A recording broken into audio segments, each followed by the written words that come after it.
What in the wide, wide world of sports is going on here? I promise you, whatever scum did this, not one man on this force will rest for 1 minute until he's behind bars. Now let's grab a bite to eat. Yeah, come on. I feel the hot wind on my shoulder and the touch of a world that is older. I hit the switch and check the number on and then I slumber. I hear the rhythm ringing through it. Flamenco guitar and cumbia music. I hear the talking of the DJ. The demolition, what does he say? I'm on a Mexican radio. I'm on a Mexican radio. Broadcasting live from high atop the J.P. White Building in downtown Roswell, New Mexico. It's Mornings with Mike Winters on 106.5 Roswell's Talk FM. Is that what I sound like when I talk?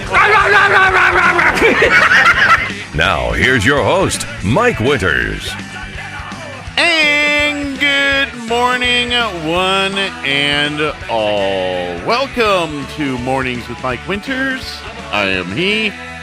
That would be me, Mike Winters. Happy Holiday Week Monday, everybody. Mm-hmm.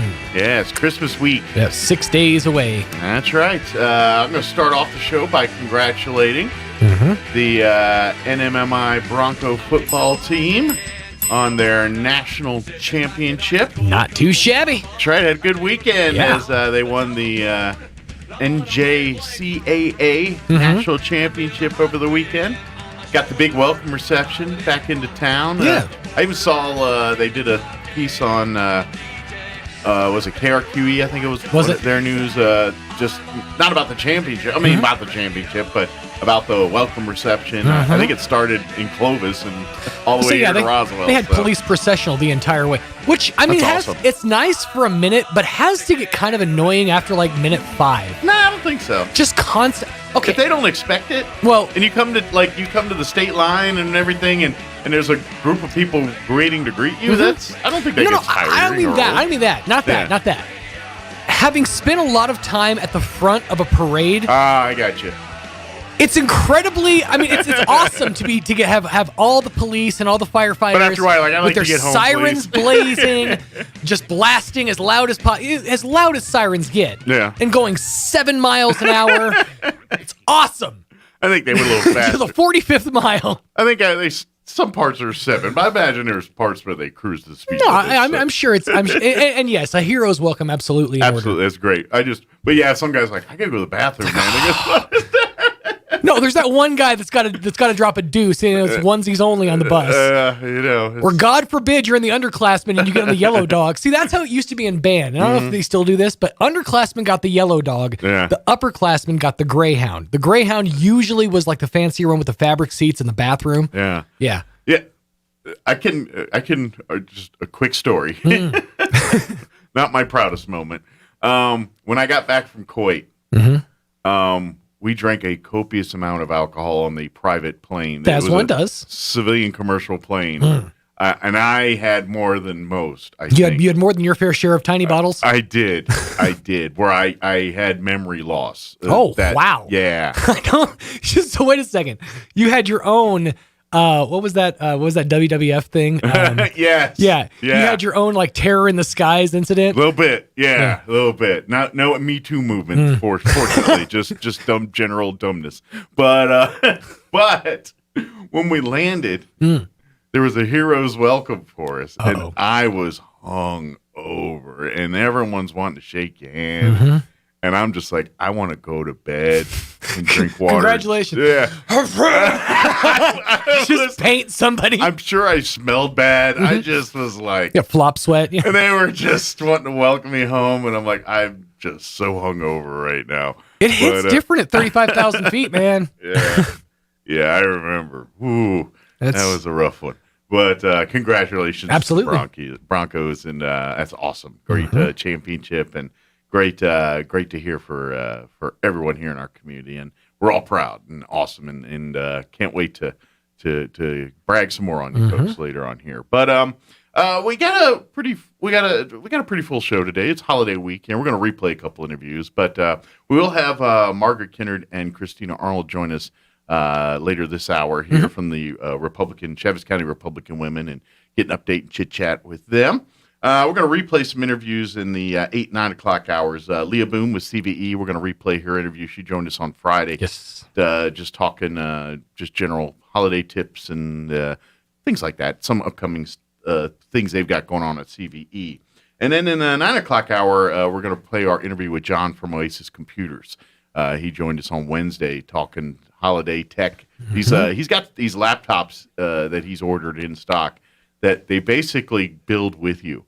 They're like you customize, and then when you want to upgrade it, it's a matter of just ordering a new thing, putting it in, plug and play, and go. It's and really that's hard to find especially in portable computing. Well, like, that's you don't see that now very often. It bucks the trend on how computers are built. You know your gateways and Dells and all these major computer building companies.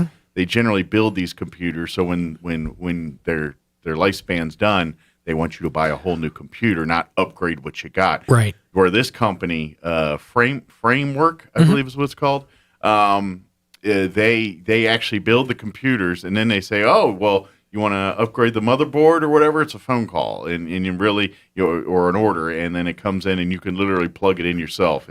Everything's very simplified to pull apart, put together. It's a pretty cool deal. So we're going to play that interview and talk more about that in the 9 o'clock hour. And that was a hot topic over the last year. I don't know if you heard much about the right to repair. A lot of people were talking about this. Actually, it was a big. I think it actually went before Congress. They were talking about this. Basically, bringing companies like Samsung and Apple to the table for making their devices completely unrepairable. Basically, like making it easier for, like, if you get a screen crack, you don't have to necessarily send it back to the manufacturer. You should be able to seek a third party to fix your device without voiding the warranty. Sure. And so that was a hot topic. And I think that moving forward, that's actually going to be something that people focus on. Like, I don't think Apple's going to be able to get away with it much longer. Be honest. We'll see what happens. We'll see what happens with all that. But anyway, we're going to play that interview about 9 or so there. So that's kind of the game plan for talking for this sexy tech. Hey, had an awesome time at the Roswell Community Theater on Saturday night. Big thank you to them for allowing me to participate. Had a good crowd and had awesome talent. And we had a gentleman, and I don't remember his name, but he's an elementary school teacher. He plays piano and guitar, and he's very, very, very good at both. And he won not only the judge's choice, but the people's choice as well, too. So I'd be more impressed if he did it simultaneously. Guitar over here, piano over as here. Grinch, I was trying to get that going, but no takers on that. So you don't see a lot of one-man bands these days. Back in the day, they were everywhere. Remember the dudes with the drums on the back, the cymbals on the knees? You never see that nowadays. See, I was trying to get him to add a kazoo to it, so he could kazoo and. I'll be honest with you. I'm always incredibly impressed with those people that can play the harmonicas on the neck thing. Oh, like the fact that you have the ability to even like play different tones, let alone some of the up and down stuff that they do. It's that impressive. collar, yeah. Because I would be moving, like I would play the one note because I would move with my shoulders. I feel like I think they just practice hands-free harmonicking on their own. It's got to be something. I mean, granted, those people probably don't have roommates. It's gotta be really. Jim, can you please knock it off? He's just in the other room by himself. One man strumming. He practiced by eating corn on the cob. Stationary, just working that cob. It's like a lathe. He just hooks it up and spins, and you just. That's how Mellencamp did it. Fun fact: Beck got real good doing that. Oh man! So now I want some corn. Oh, that sounds awesome. All right, it is 7:14. Let's go ahead and take a gander at your weather. Spoiler alert: it's going to be nice all week. Unfortunately, or fortunately, depending on how your you might be dealing with like a 71-degree Christmas this year. Yeah, not a lot of hope for white Christmas. Yeah, it's not looking good for the white Christmas, at least here in our neck of the woods. So, 7:14. Here's your weather. I'm meteorologist Steve Hamilton with your Pecos Valley weather. Looks pretty good today. We have high pressure in place over eastern New Mexico, so we should get a lot of sunshine. Our high in the mid to upper 60s. Pretty cold overnight, mid to upper 20s, and skies will be clear. And then another nice day tomorrow will be close to 70 on the afternoon high and sunny. Then we will break back into the low and mid 70s with fair weather on Wednesday. I'm meteorologist Steve Hamilton, and that's your latest forecast. Thank you, Steve. Currently 24 degrees here in Roswell. Yeah, it's a little bit chilly out there this morning, but it will warm up some. Humidity right now at 77%. Winds are calm at the moment. Expect highs near 70 today. Sunny, 69 officially. Winds will be out of the southeast 5 to 10 miles per hour. Tonight, mostly clear with an overnight low of 25. Winds will be out of the north at around 5 miles per hour. Tuesday, sunny. Once again, highs right around 69, 70 tomorrow. Winds will be out of the northwest, 5 to 10 miles per hour. Tomorrow night, partly cloudy, overnight low of 30. Northwest winds 5 to 10. Looking at Wednesday, we'll be in the low 70s, mostly sunny and 73. West winds 5 to 10 miles per hour. For Thursday, partly cloudy, highs right around 76.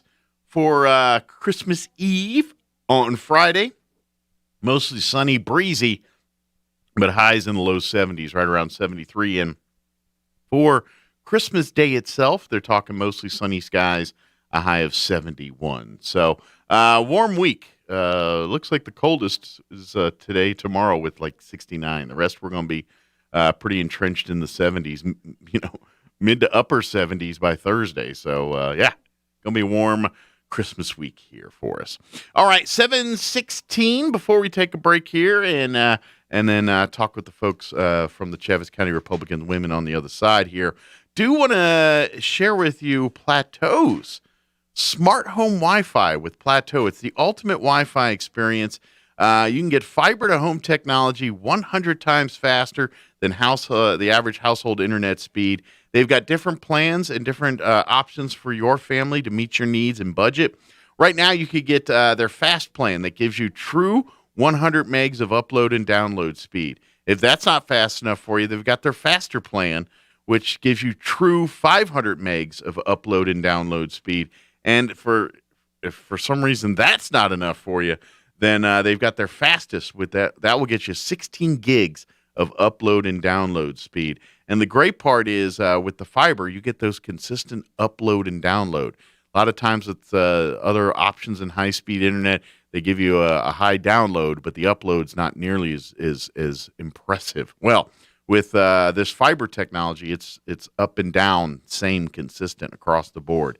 Trust me, it makes a big difference when you're trying to upload stuff.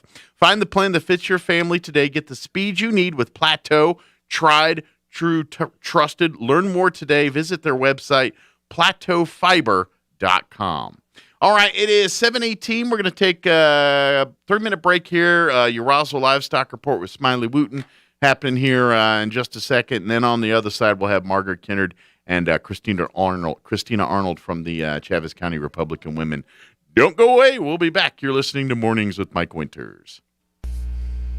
Good morning. This is Smiley Wooten at the Roswell Livestock Auction. A good December run to finish off 2021 with a nice selection of all classes of cattle, especially high-quality native calves and light yearlings, young and middle-aged and older bred cows. We expect to sell 1,400 head. Breaking down like this: 125, 150 weighing cows and bulls, 150, 175 bred cows and pairs, 1,100, 1,200 calves and yearlings. Today's sale will include 25 bred cows. Mr. James Ahern, Alpine, Texas. Ex-quality black, white face, red, white face English cross cows bred to Bright Ranch Hereford bulls. These cows 4 to 6 years old. 59 bred cows, Twin Butte Cattle Company here west of Roswell. Ex-quality black, white face Angus cross cows bred to Angus and Hereford bulls. Cows 8 to 9 years old. 47 bred cows, Anderson Ranch, Pyote, Texas. Ex-quality black, white face Angus and Brangus crossbreds bred to Angus and Hereford. 4 to 8 years old. 37 calves, Mr. Forrest Henderson, Flying H, New Mexico. X-Quality Charolais crossbred calves, cattle wean 45 days, Bovinshield Gold 7-way, 450, 600 pounds. 112 calves, Animas Foundation, Animas, New Mexico. Calves are weaned, good quality Angus crossbred, 80 days weaned, shots 400, 650 pounds. 118 yearlings, CJ Farms, Plains, Texas. X-Quality 90% black white face Angus and Brangus crossbreds. These are yearlings. 2 rounds of shots, bunk broke, 600, 750 pounds. 149 steer calves, Barrow Cattle Company, Andrews, Texas. X-Quality black white face Angus cross steer calves, shots at Brandon, 450, 600 pounds. 53 yearlings, Albert Ranches here northwest of Roswell. Good quality red white face crossbred yearlings, long age, right off grass, 800, 1,000 pounds. 33 calves, Eugene Johnson, Cuba, New Mexico. X-Quality black Angus cross calves, cattle wean 70 days, Fiver Shield 6, 8-way, 300, 400 pounds. 86 calves, Mr. Michael Bullock, Tier C, New Mexico. X-Quality black white face Angus and Brangus crossbreds. Cattle wean 21 days, Bovinshield Gold 7-way, Ivamec, 400, 550 pounds. Sale time this morning be 9 o'clock. Sell pairs, bred cows 10. Be selling calves and yearlings about 10:30 to 11. Next sale at RLA will be Monday, January the 10th, 2022. We expect to sell 1,400 head here today. This is Smiley Wooten, Roswell Livestock Auction. Looking for holiday fun for your family? Come ride the Roswell Christmas Railway, opening November 26th at the Spring River Zoo for its 6th season of spreading holiday joy. See Santa, explore the Light Maze, play in Elf Town, and more. New for 2021, the Plateau Ice Skating Rink, Blocktown Christmas Lego Display, and Christmas Karaoke. Get dates, tickets, and more info at RoswellChristmasRailway.com. The Roswell Christmas Railway, November 26th through Christmas at the Spring River Zoo. Sponsored by Southwest Printers, Farmers Country Market, the Farmhouse on 2nd, Foxworth Galbraith Lumber, Emery's Pumping Service, and All American Cleaners. Hey, New Mexico, remember, along with getting vaccinated, it's really important for us to stay safe and do everything we can to slow the spread. This means wearing our masks, washing our hands, and staying 6 feet away from others as much as possible. And if you feel sick or think you've been exposed, get tested. COVID-19 is still in our community, but everything we have done so far has been working. So keep it up, New Mexico. Paid for by the New Mexico Department of Health. Here's a Mornings with Mike Winters fun fact. Movie trailers were originally shown after the movie, which is why they're called trailers. Mike thought they named them after the mobile home. Here's Mike Winters. Shot. I mean, why not? 22 minutes after 7 o'clock. And joining us in studio this morning from the Chavez County, I always forget about the Federated Republican Women. That's the F part of the whole acronym there. Margaret Kinnard and Christina Arnold with us this morning. Good morning, ladies. Good morning, Mike. Y'all Good ready morning. Good morning. Y'all ready for Christmas? Oh, absolutely. Days away?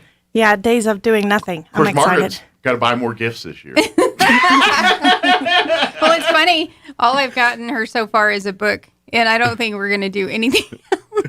Well, I mean, because everybody's bought, like, yes. I mean, it's a newborn baby. Yes. And if you're needing anything for that baby at this point, it's because you're still in that part where you're just living off all the stuff people gave Correct. you. Correct. So you might be good for the baby for Christmas. So next year when they it'll be a little more fun next year. That the 1 year and of course there's the thing the kids never at that age remember. It's all for us. No, right. This is true. It's like their 1 year birthday party. It's like you realize that you're not going to remember one thing from this. It's going to be all us that remember. Well, and looking at it now, because this is our 7th child. So it's like, we're going to do things differently, I think, because. Well, I think after 7, you get pretty good. Well, I mean, there's, just like you said, 1 year, it's for us. Yeah. It's, well, I guess we'll figure it out, but it's not as elaborate. Let me tell you that right now. Yeah. And then you and your husband, because like you said, your experience, it's always like those, is it like one of the diaper commercials or something? It's like the first kid and the parents are like hounding over him, and then by kid 2 you're just barely like rub some dirt on it, it'll be fine. Yeah. Well, one thing we didn't do, and I feel bad, but I'm not going to let let myself feel guilty about it. Is newborn pictures. We didn't do it. It was the shines off the luster a little bit there. Although I saw plenty. She's gonna grow up and say, where are my newborn pictures? Didn't get them. they're all over Facebook. Yeah. I mean, I take them. That's a lot right. different. You entered the information superhighway age. You're all right there. There's no book nowhere. So, yeah. Well, congratulations. Thank you, Mike. Enjoy the holiday here. So, yes. Are y'all got any plans? Anything exciting for the Christmas holiday? I have not seen Yellowstone. The show? The movie, yes, Oh the my series. God. Okay. I know. So you're going to catch up on all that? You got a lot of binging material. That is Friday, Saturday, Sunday, just basically nothing. Okay. But Yellowstone. It's an excellent show. Yes. I just watched the latest episode last night. And 1883 just debuted. So I did see that as well. So if you get Paramount Plus, I think Paramount's giving you a couple free version episodes, just enough to hook you and then make you buy Paramount Plus. But anyway, so it's a great series. Not very Christmassy. Just gonna warn you. Not a lot of Christmas sentiment in the Yellowstone series. My mother and my husband have both actually been up to date. Okay. And so it's hard because they can't talk about it because I haven't so seen you're it. gifted to families. So I'm going to get caught up. I'm going to watch it, so we can all. Very good. Absolutely. Very good. Well, I know what's going to happen.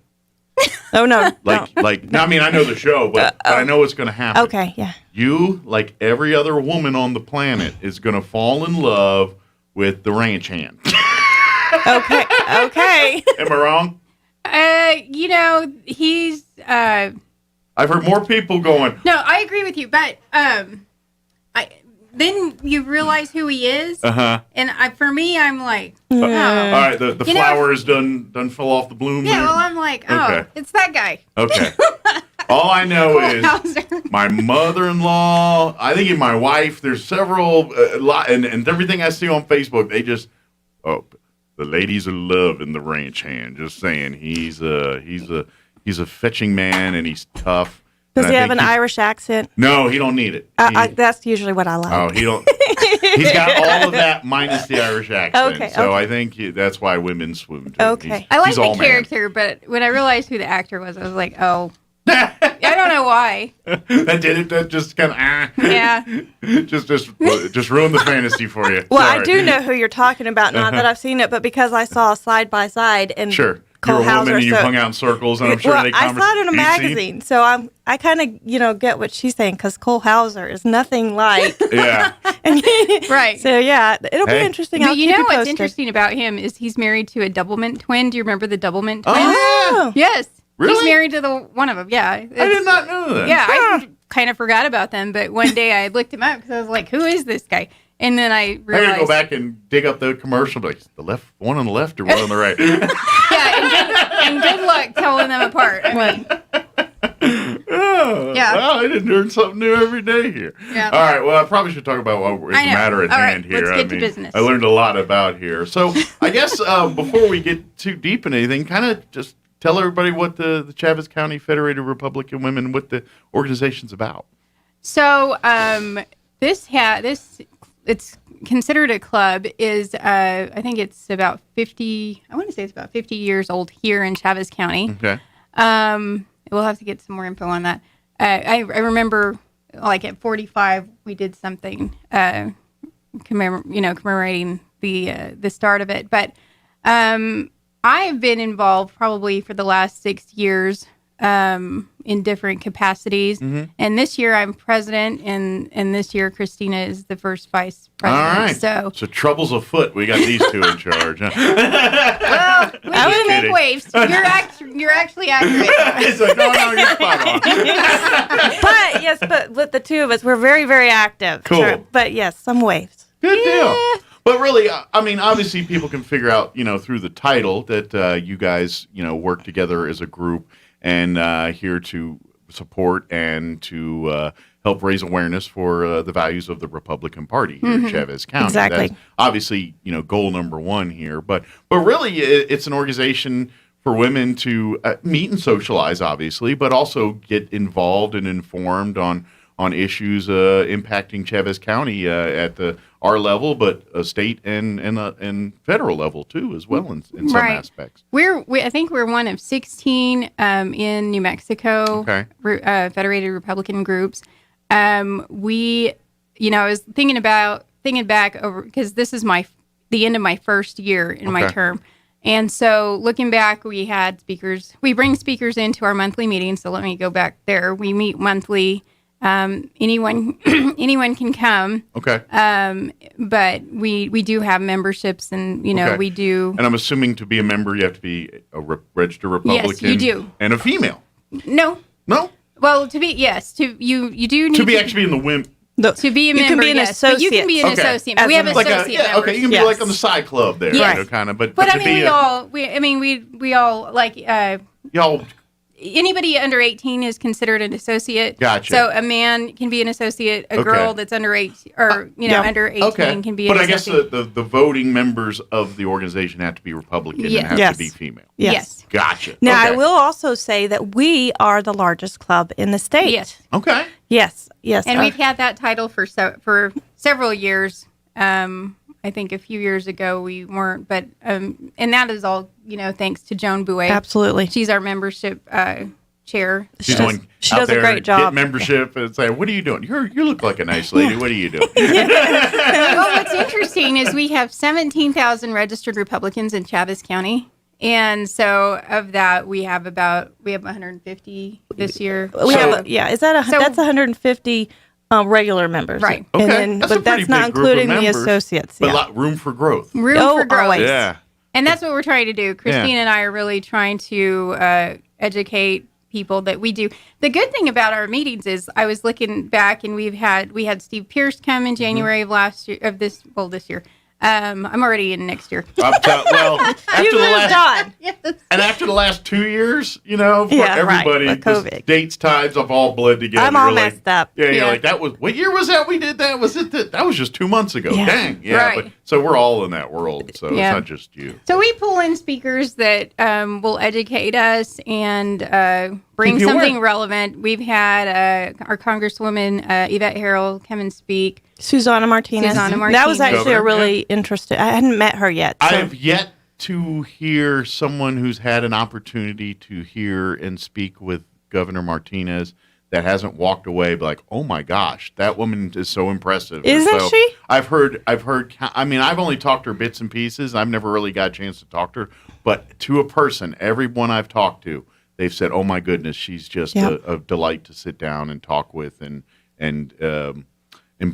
just have her impart wisdom on you. She's really good at it. I got to see her twice this year. So having never seen her speak or meet with her, I have to say a lot of my assumptions were incorrect.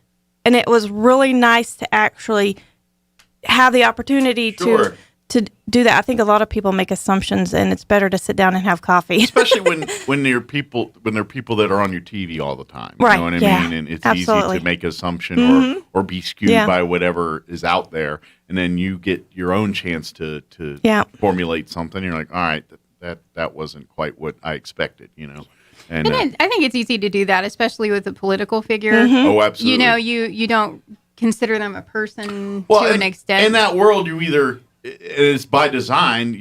They're built up to love you or to despise you. You know what I mean? And so you've got a group actively trying to make you look awful, and another group doing the opposite. All right. So that's going to form polarizing opinions for people about other people till you do your own research. Right. So yeah.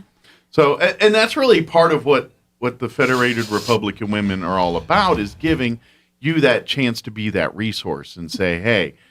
We're another way to kind of cut through the filters of propaganda and sit down and get the straight skinny on what this person's about, or what this event's about, or what this particular issue's about. That's also kind of why we started the forums, because we have created the forums so that we could actually bring more issue-based conversation, because our monthly meetings are pretty much with speakers, talking about either what's, happening, what's going on. Sure. But we actually wanted to get feedback, have community engagement regarding issues that are happening on our local, state and national levels. Sure. And we have some really interesting ones planned for this next year. Very exciting. Big stuff planned in 2022. We always try to go big or go home. Well, that's the point, right? Yeah, we work at that. Yes. Well, and we spent enough time at home the last 2 years, so just going big. Oh my God! Isn't that the truth? Right. Yes. So another thing that I would just like to highlight, we get, we have candidates. Obviously, they have to be Republicans who come. And that gives our members an opportunity to meet them. Sure. Mm-hmm. We welcome anyone that's running to come to our meetings because normally we have about 100 to 120 in attendance every month. Right. Which is a good crowd for somebody that's trying to get their name out there. Sure. So, and really, this next 6 months is nothing but candidates. It's going to be very important as we get ready for the general election here later in the year. But primaries will be coming up summertime. And so this is your chance, there's a lot of gubernatorial candidates out there. How do you decide which one, other than the fact that they got an R next to their name, is the right one for you? And and really, that this next 6 months is going to be, that's where we're at, is deciding which one's the right one to represent the party. And that's why meetings like this, because like you said, I imagine you probably already had some of these candidates come through your meeting doors. They're going to be back, and all of them, I'm guessing, at some point or another, will be making their way into your doors and at your meetings and talking to your constituents and things and doing that. So that's another reason. Get involved here just so you're making informed decisions at the primary. Even at the March municipal election here, I'm sure you guys will be talking a lot about that. I know that's a bit more on the forefront here locally right now, but in the big picture of the Republican Party in the state, 2022 is going to be a very busy year. So. Right. Well, and I do want to point this out. Our bylaws actually, rule that we as a board have to kind of stay out of Stay neutral on this. So we actually do work really hard to create a fair across the board. We don't pick favorites.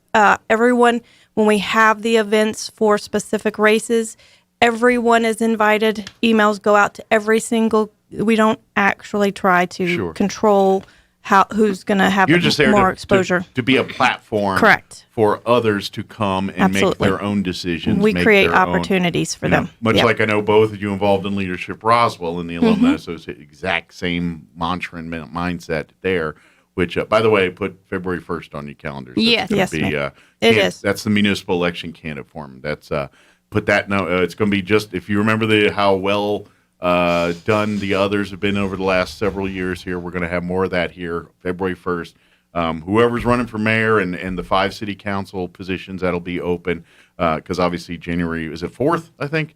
First part, that's when we'll know for sure who all of our candidates are, and then we'll go from there. But look for that, and I'm sure you guys will be very much involved in having mayoral candidates and stuff all coming to your meetings and talking about that stuff too. So but again, get your foot in the door now for this stuff. I mean, really, I think that if you want to learn about, if you're, especially if you've lived here and you don't know, we're out there. Yeah. If you're new and you want to know what's going on, we really do try to be relevant. We try to make sure we're providing good information and good speakers.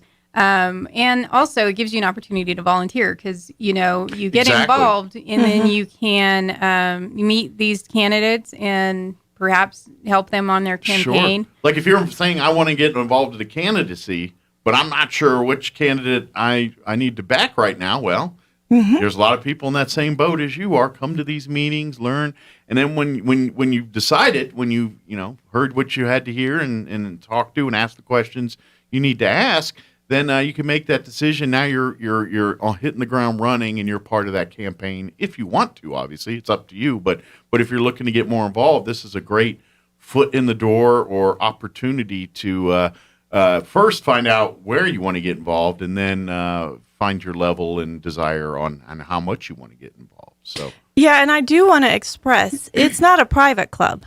An invitation is not required. Gotcha. Everyone is invited. Everyone is welcome. We definitely want people to know that if we haven't met with you to invite you, we're inviting you now. Sure. Please come and spend lunch with us. When do you guys meet? Give out the pertinent details. It is the third Wednesday of the month. Okay. At 12 at noon at the convention center, and there's an option for lunch if you'd like to eat. Okay. So do they provide food there at the convention center? So they're going to. I knew they were going to. That's what I was saying. Could this be a chance to try the food is what I'm saying. Yes, we did actually in December, and we got a lot of good feedback. It was good. We got a taco bar. Who gets mad when you say those two words? I know, together? taco bar. Nobody gets That's mad. kind of like You mixer. shouldn't get mad. I mean, exactly. You should just lead everything. Because you could do so much with that. Chaves County Federated Republican Women Taco Bar, and that's all you got to say. Yeah. And we're done conversing. Right. here, you know? Right. Everybody should be happy. Yeah. It should be a peaceful experience when you have tacos. Yeah. Can't fight when you have a taco in your hand. But cool. we'd been meeting there for the last year. Previously, Okay. we had met at the Elks, and so we tried out the new venue there. Okay. Or, our new meeting there. Sure. And so, anyway, it's been a good location, centrally located Absolutely. for people. You don't have to give directions. Everyone knows where the convention center is. So, yeah, it's a great meeting place. Plenty of parking, plenty of room, and plenty, if we need to spread out or whatever because of COVID, yes. Whatever the next layer of COVID will be, Dextron or, Dextron. I don't know, certain Marvel evil Sounds people like a in there. Transformer. Well, that's what I'm saying. Well, Omicron, I'm like, pretty sure he's a Decepticon. Right. Like, he was in the Transformers. That's hilarious. Pretty sure that one, So whatever's next, whether it's, I don't know, Thanos. I think it's next. Thanos level is the next one. So, right. Okay. Yeah, whatever it is, plenty of room to spread out. Yeah, absolutely. Good deal. And of course, if you, like I said, when would be your next? You're probably done for December? Your next meeting will be in January. It'll be January the third. Whatever Wednesday that third Wednesday is there. So. I believe that's the 15th, but I'm not exactly. It's around there. So it's usually always on a 15th, 19th, something and like I imagine not only because it'll be the first meeting of 2022, but at that point we'll know the candidates for the municipal election and everything, so people will start percolating and deciding what start going in that direction on where they're going to be leaning on candidates are going to back and things like that. Well, we can already go ahead. We can already tell you that that January is actually for the mayor's race in Ward 1. Okay. And then February is 2, 3, 4, and 5. Okay. And as obviously as Margaret can attest to this here, if you live in City of Roswell, if you're part of city limits, you will get to vote for a mayor and a city council member because there's 10 city councilors that serve on the council. But at every election, half of those seats are up for re-election. So 5 will be up for re-election, 5 aren't. So does not matter when there's a municipal election, you will have a candidate you get to vote for. Here. Right. So correct. Pay attention to that and do all that. So, but like you said, so if you're in Ward 1, and mayor, obviously, that's all of us. So you definitely might want to say, you know what, I better get me a spot at that meeting on the 15th here. And taco bar. I can't promise taco bars. I don't even know what we're having. Have we discussed that? What's the mayor one? Just blame it on all the mayors. Right. We're going to have tacos but the mayors. And they're used to it. They're lightning rod. Isn't that the truth? They are. But very cool. So, and now I guess to sign up and be a part, I guess just come to the meeting. You don't have to. I guess you could. If you want to get online and do some research and things, but just come to that first meeting on January 15th and say, hey, I loved what I heard. I'm going to hang out and I want to be a member of the Republican Federation. You can get a lot of information also from our Facebook page. Okay. So, the Chaves County Federated Republican Women. Okay. But so we actually try to If you do the initials, will that work, or do you have to do the Chaves County? I think you have to look it up. You have to do the Chaves County. I think once you get Chaves County FED, it'll probably start dropping in the box there. And depending how often you look, look for Chaves County things, because if you type Chaves, you might get the government, all the different, the sheriff's department, everything it pops up, and then finally you get to the FED, and it'll pop up the Federated Women. But that way you can like and follow. And fellas, you don't have to be a lady to be a part of it there. If you're wanting to come and support and be a part of kind of like the, I always think auxiliary when I think of, like from my American Legion stuff, Well, at a meeting, there's not like you sit at like the associates table. I mean, we're all it's integrated. Everyone just comes nobody and sits realizes really that because I there's a imagine difference. it's probably a lot of spouses and things. So we they wanna actually sit let together the at meetings. men near us. You know? So, but That's a mistake right there. No wonder, I also want to put it out there that if there's mothers who think they can't come because they have children, we definitely welcome mothers with children. Okay. It's our goal to try to create. We'll find activities and things to keep the kids occupied while you're at the meeting. We want them to feel free to come out and bring their children with them. And I'm trying to put the bee in the bonnet, but depending on the age of the kids here, that's how you get the kids involved in some of this process. They come to the meetings and you start explaining to them, obviously age appropriate, of course, depending on the age of your kids here. But when you're, why are we going to this meeting, Mom? And all right, well, this is why we're doing it, why we're talking about it. You plant the seeds for responsibility in our community right then and there. Well, I find it really interesting because I don't know that this happens as much, but when I was a child, I went everywhere. If my parents had, practice, like... Might have been out of necessity, because like in my incidents, but we went everywhere. Mom's Pinto, yeah. So, if they had group meetings or anything, we're just sitting on the sidelines coloring, and we took an activity book or something. Sure. You don't see that much anymore. A lot more is catered around what the child is doing versus what the parent is doing. Yeah. So, but we definitely want to open the doors for parents to bring their children in and have them get engaged. Make it a family environment, family-friendly environment. That's what it's about there. Obviously, some of the discussions, things might be a little glassy-eyed for kids. That's why we'll have separate things there. But that's what it's pointing out, why are we going, why are we doing this, and kind of planting those seeds of talking about that and being socially active and being involved in your community. And I know you guys know this, but, if we as people don't actively take a role in making our community better, no one else is going to do it. So we need, that's good to plant those seeds and all that stuff. So bring the kids, bring them out. Absolutely. And when they ask why we're going, you tell them we're going here because we want to learn about the people that are going to be leading our community. We want to make sure we pick the right ones. That's why we're here. So. Yes. Right. Yeah. Yep. And I feel like in politics, I don't know. I've always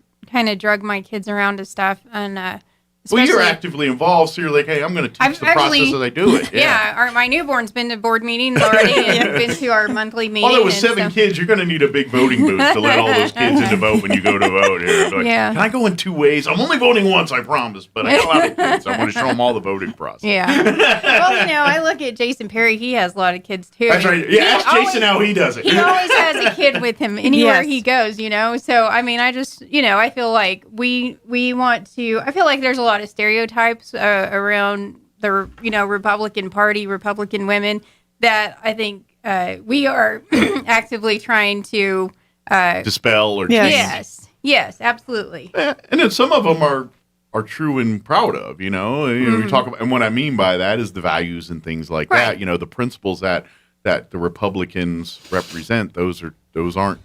No, those aren't things that we waver on. Yeah. But there's a perception that you got to be.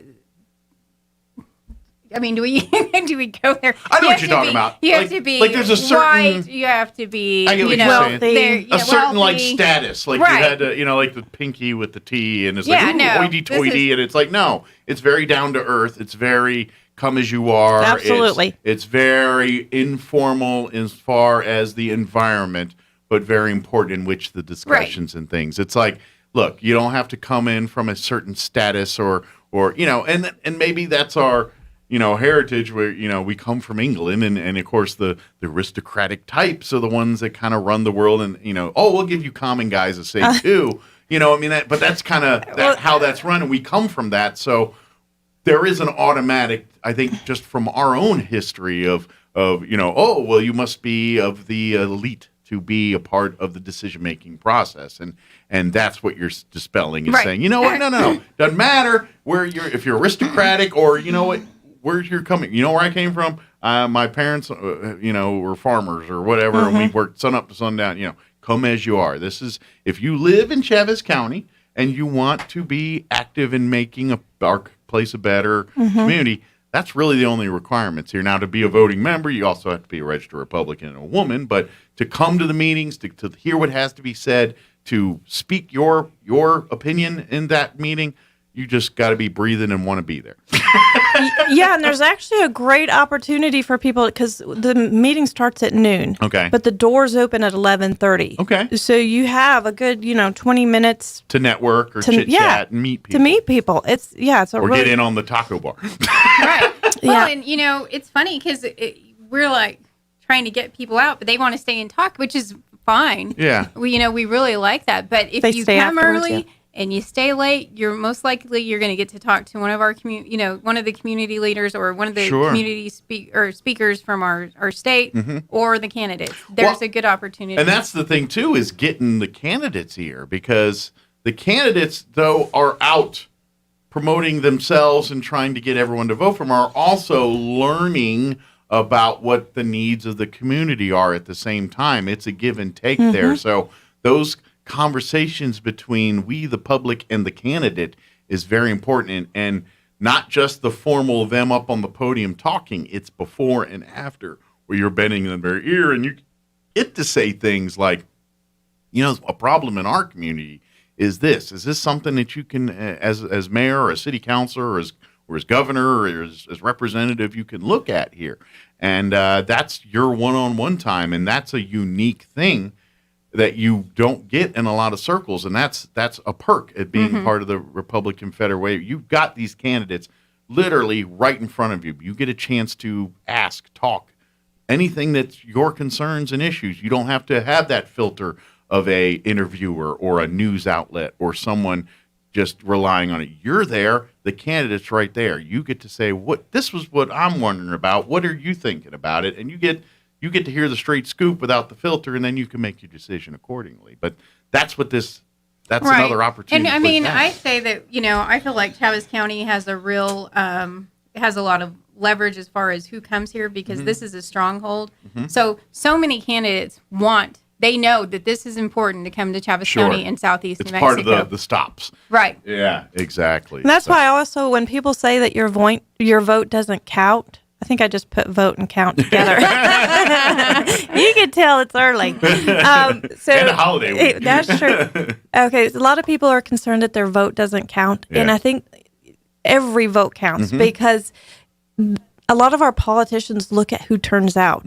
And they listen to who turns out. So if you think it doesn't count as far as the election is concerned, they're still numbers matter, and they're paying attention to the turnout. Well, yeah, if they win, but it wasn't the landslide they wanted, they're like, ooh, I need to, because they represent everybody, and so they've got to make sure they're going to focus on your area. I need to listen to those people that didn't vote for me, but yes, I tick off a few of these on my side. They're easily voting for that person the next time, and so they have to listen to those too and pay attention to those. So, but yeah, absolutely, and of course, and you could attest to this, Margaret. When it comes to municipal elections, sometimes those election results are down to 4 or 5 votes. Yes. So when you say your vote counts, doesn't count. Absolutely, it does. Christina's you've run for a race or two as well here, but 50. I've seen those races where it's literally a half dozen votes are the difference between a candidate and I think Barry Foster has had that happen to him several times, and Dara Dana. Yeah, really by the hair of their chinny chin chin type stuff. Yeah, it's really legit. So please come to the meeting. So next one will be January 15th. 12 noon at the Roswell Convention and Civic Center. It doesn't cost anything. Just come on free. Come get there a little early, like you said. Maybe get there like 11:30. Come and meet some of the folks that be there. Maybe some of the people that'll be speaking and presenting at that occasion on the 15th there. And then of course, if you want to learn more about becoming a member or getting more involved, once you get your foot in the door, the rest is up to you. So. Well, and they can go to Facebook, and I don't mind if they give me a call. The number's 505-353-6669. Okay. Yeah. Very good. And if you don't remember that, you're driving, whatever, leave a message on the Chaves County Federated Republican Women's Facebook page, and they will get back with you to it. And that's another thing, too. If you don't want to wait till the 15th, I know you got a lot in between now and then on your brains with Christmas and everything. Right. Put a bee in the bonnet right now, get that in there, and kind of get in the pipeline. And they'll shoot you information and things or whatever questions you're seeking, and you'll be good and informed for the first meeting here on the 15th. So, or the first meeting of 2022, I should say, on the 15th here. So, good deal. Is there anything we missed? Anything we wanted to get out there or share? I mean, there's that aspect that we talk about, but there's other things that we do. We do community outreach. Sure. We have other responsibilities in order to maintain our. So I know this doesn't mean anything to most people, but we are a diamond level status club, which means we have met all of the requirements nationally to be the highest ranked club. Gotcha. It's kind of like a credential saying that you're legitimate. Yeah. And that you're not, people aren't going to have to worry that the treasure is going to disappear in the middle of the night with all the money, that kind of, anytime you get into that world. Well, we know where she is. But anytime you get in that world, you're always like, all right, is it, but those accreditations basically say there's a foundation of stability. Right. This is a well-established organization. If you give it money, if you support it, everything you're giving is going to what it's intended for. That's basically those kind of credentials. Stuff, but we don't really just focus on politics. Mm-hmm. We're actually a group that works diligently to educate, to outreach into the community, to kind of learn a lot about the community and the state. There's so many different levels that, yes, it is about, politics, but it's also about policy. It's about people. It's about connecting. There's so many different levels. So I highly recommend people reach out to us. So, because there's so many different levels. There's so many ways that someone could serve. We have a literacy committee, and every year we take dictionaries out to the Valley schools and give them to third graders. Gotcha.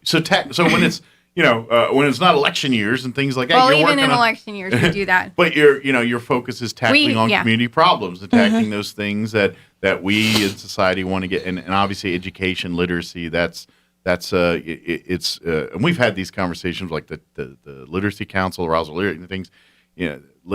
We take that for granted, and we all think everybody can read. And to be honest, there is a high percentage that fall in that category of illiterate. Right. And they're in your backyard. They're right here. It's astounding, some of the statistics when you hear the numbers. Yep. I don't know them off the top of my head exact, but I know ballpark, and it's not pretty. And so yes, we need to actively be taking a role in encouraging adult and child literacy here, and encouraging adults to go back and get more proficient in being literate. It's a big step. It's a big thing, and so yeah. So, and one thing that actually we're doing today, we take every year at Christmas, we take items to the Assurance Home for the Assurance kids there. Oh, yeah. Another great organization. Yeah. Yes. That's great. So when you're not out fighting the good fight, you're in there in the trenches trying to better our community in various ways. We're trying. Yeah. We're doing the best we can. Well, again, it's as I say, if everybody picks a group, gets involved with it, picks that passion, does one thing, we wouldn't have any problems in the community. If everyone just took one, we got 50,000 people. It's just and I'll say half of those are kids and half of them are adults. So if 25,000 people just picked one organization in this community and got involved with it, I don't care if it's the Humane Society or the Roswell Refuge or one of our sports teams or the youth leagues, whatever it is, pick that. We wouldn't have volunteer problems. We wouldn't have these problems because we just have great organizations. And so because the manpower would be there. It just all be there. So pick it. Yeah. Good well, deal. we thank you for letting us come on. Absolutely. I think we're really trying to tap into that 17,000 out there so that everybody, is as many people as we can get are informed and involved and can meet the candidates firsthand. So, well, we got an important year coming up. We do. And we, the public, are going to have to make quite a few important decisions in 2022. Make educated ones. I never tell people, you do what you feel's right. But all I ask is you do it informed. Do your research, read, understand. If you vote for somebody in there, I would love you to know. I want a reason why. You know what I mean? I don't want to hear they had a pretty sign. I don't know. I just heard their name a lot. I mean, what is it? Why are you pulling the lever for that person? And if you did your research, I respect that. And one important example of that is a couple of years ago, we had the Constitution Amendment passed in New Mexico that really impacted people that were arrested, and that people weren't educated about it. Sure. And so, I think that's one of the things that we're trying to do is make sure people know. Hear the whole story. Right. This is, okay, you have this aspect of it, but there's this other stuff that you won't. Hear more than the sales pitch on why you exactly. should get, let's the devil's in the details. Let's look at the details. Right. Well, and that's the kind of information we actually try to send out in our newsletters and via email is actual breakdowns of, judge retainment, what a ballot looks like, the different things on there, what it can mean, the pros and cons. Sure. We really do try to spend some time breaking stuff down for people. Absolutely. So if you like to love that kind of stuff too, want to get involved, I'm sure they have a place for you there. Yes, too, we want as many people as would like to come and just take part, be educated, and if they'd like to get involved, there's an opportunity for that. Absolutely. Well, very good. Well, thank you, women, ladies. I say women because I was the Federal Republic. I was like, women. That sounded weird. Thank you, ladies. We appreciate it. Merry Christmas to you guys. Yes. Merry Christmas Roswell. And we'll see you in 2022 here. Absolutely. Yes, sir. Awesome. Thank you. Yep. Thank you, guys. Appreciate it. It is 8 o'clock. You're listening to 106.5 Roswell's Talk FM, KEND, Roswell, New Mexico. Town Hall News in progress. I'm dealing with a surge in the Omicron variant. The UK's main nurses union warns at exhaustion and a skyrocketing caseload among medical staff, pushing medical professionals to the breaking point. And President Biden this week to announce new steps aimed at fighting COVID-19. The president is preparing to give the American people a status update on the pandemic. He's expected to lay out a bleak picture for the unvaccinated this winter. The speech will come after Dr. Anthony Fauci, the top medical advisor at the White House, said the Omicron variant is just raging around the world. Spokeswoman Jen Psaki says the administration is prepared for the rising case levels. Greg Clugston, Washington. And a couple of U.S. senators report positive COVID test results. Senators Elizabeth Warren and Cory Booker described their symptoms as mild, saying they have been fully vaccinated with 2 doses and a booster. Warren says she's regularly tested and turned up negative for COVID-19 last week. She was at the U.S. Capitol last week, along with other senators, as Democrats seek to pass President Biden's Build Back Better social and environment bill. Booker says he's sure he'd be doing much worse if he were not fully vaccinated. Mike Hempen, Washington. Republicans are applauding Democrat Senator Joe Manchin of West Virginia for standing tough in his opposition to the $2 trillion Biden spending bill. Manchin says that after doing everything humanly possible, he simply cannot justify supporting Build Back Better. His opposition apparently seals the bill's fate, although Democrat congressional leaders still aren't giving up on the measure. Wall Street, the Dow is down 572 points. More on these stories at townhall.com. So I invested in one of those fancy new exercise bikes. Without a doubt, a very special tool to help me get healthier. The problem is 3 days go by, then 4, and I've done nothing. And then it's night 5, and I'm sitting at the kitchen table, and I look down at myself, and I can't help but just laugh. Because there I am, wearing the exercise t-shirt that came with the bike, and I'm eating 2 corn dogs. And I think we'd all agree, the special tool only matters if we use it to our benefit. At United Faith Mortgage, we believe we have an advantageous tool for you. Our mortgage team is an arm of a bigger company who is a direct lender, which means our company gets to use its own money and make its own decisions. There's no middleman. And often, this allows us to get you a better rate on your refinance or new home purchase, which can save you monthly and lifelong money. We are United Faith Mortgage. United Faith Mortgage is a DBA of United Mortgage Corp. 25 Meadow Park Road, Melville, New York. Licensed mortgage banker. For all licensing information, go to NMLSconsumeraccess.org. Corporate NMLS number 1330. Equal housing lender. Licensed in Alaska, Hawaii, Georgia, Massachusetts, North Dakota, South Dakota, or Utah. Riding high in April, shot down in May. That's life, or it can be if you're a high-flying celebrity in communist China. Via, as she's known online, is famed for being able to sell anything and in vast quantities. Her live streaming events are part entertainment, part hard sell, but she concealed some of her income and made false tax returns over a 2-year period. In an online post, she admitted the allegations and apologised to her tens of millions of fans. The size of the fine indicates the wealth accumulated by Via in just a few years. She's thought to be worth more than $1 billion. It also shows the immense scale of China's e-commerce market. The BBC's Michael Bristow. The death toll from the strongest typhoon to batter the Philippines this year has climbed to 375. with more than 50 other people still listed as missing. News and analysis at townhall.com.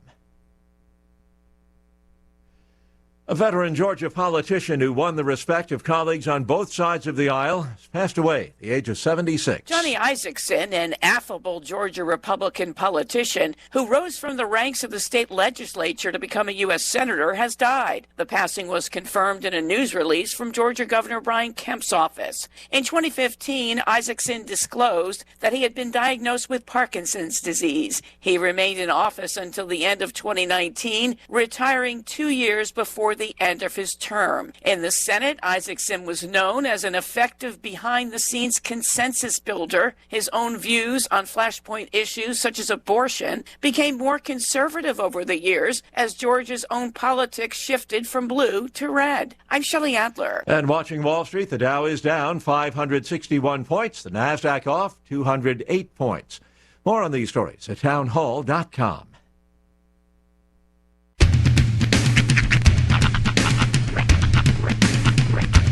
What in the wide world of sports is going on here?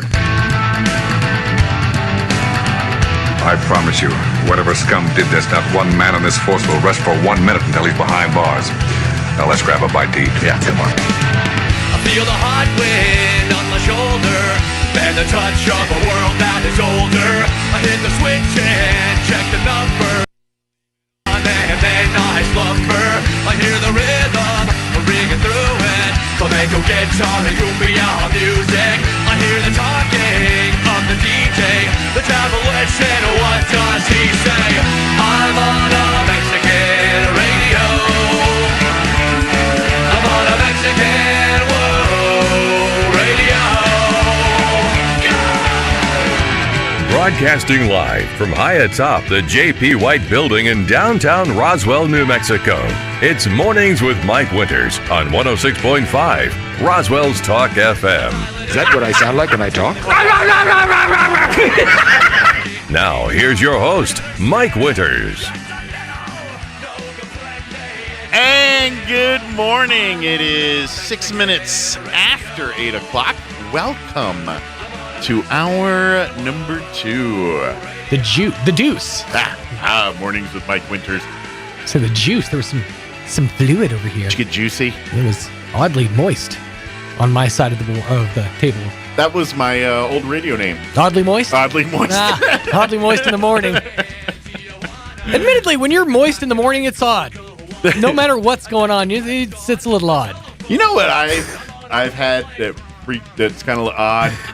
Like, I'm sorry. Like in the dead of winter, where it's like warm in your house, right? And you're hot. I've had this where I get up in the morning and you take a hot shower and everything. Next thing you know, I'm sweating. I'm hot here. And then I get in the car, despite the fact that it's like 20 degrees out, I got the AC going in the car. Really? Well, my vehicle does also reside in a garage. Hashtag first world problems. This is somebody that has a garage connected to their house right here. I do. They don't have to go out into the elements to get into their vehicle. I did pony up for the garage when I bought the house. I have there's been several mornings over the past month that I've gotten into my car going humming, just trying to keep my face warm. And I'm like, I need to turn on the AC. Yeah. Because I'm hot. Literally, we take blankets with us in the morning because I have to load my kids up at 5:40 or whatever to get them to grandma's house. I'm in the Jeep going, it's so hot in here. I need to turn on the air conditioning. What am I going to do with all this extra heat? So hot. So moist. Making me moist. I'm oddly moist. I'm oddly moist at 6 a.m. in the morning. What made me chuckle was I've literally woken up and I've had this where I've had, an influx of blankets where, you start off cold, 3-4 blankets, whatever. And then you wake up and you're like, if you haven't kicked the blankets off, you wake up drenched in what you hope is sweat. Yeah. And you're going, okay, good, that's sweat. I've had those nights where I go to bed either cold or hot, and then I'm just like, they're just kicking them off. And my wife's never like that. I've never seen her kicking off blankets. No? It's always adding layers or good with the layers. To be honest, it's been the last 5 years here since I've even used the top. The blanket. Most time I just was a bed sheet guy. See, and I was like that for a long time too. Yeah. But here lately I've become like blanket guy. Yeah, now I'm using it, embracing it. Now I still have moments. And then I do the move. I can't be the only one that does this move where you're cold but hot at the same time. So 1 foot out. Yeah. Yup. Absolutely, dude. The 1 foot out is the international symbol for I'm a little cold, but not too cold. Yep. I think we just got the same text, I'm guessing, from Chris. No, mine's some group text. Okay. Wow.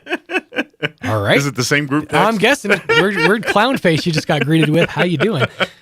Nothing to do with what we're talking about at all. Okay. But like, I remember as a kid watching like the old Looney Tunes. You always show, like when they showed them sleeping in the bed, usually it's 3 or 4 of them, and then they snore in unison, like honk, kind of thing.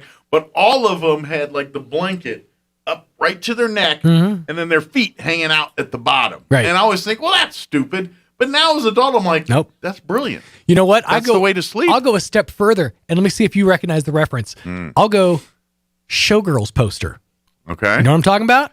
Oh, it's been many a moons. Full leg out. Oh yeah. 1 full leg out, just exposed to the elements. That's when that's like that perfect. That's when you get real hot. And so when you're just hot. You're warm on one side, but you just need to balance. You need to regulate. Yeah, it's science, folks. It is. Most of the heat that escapes your body comes out your head or your feet.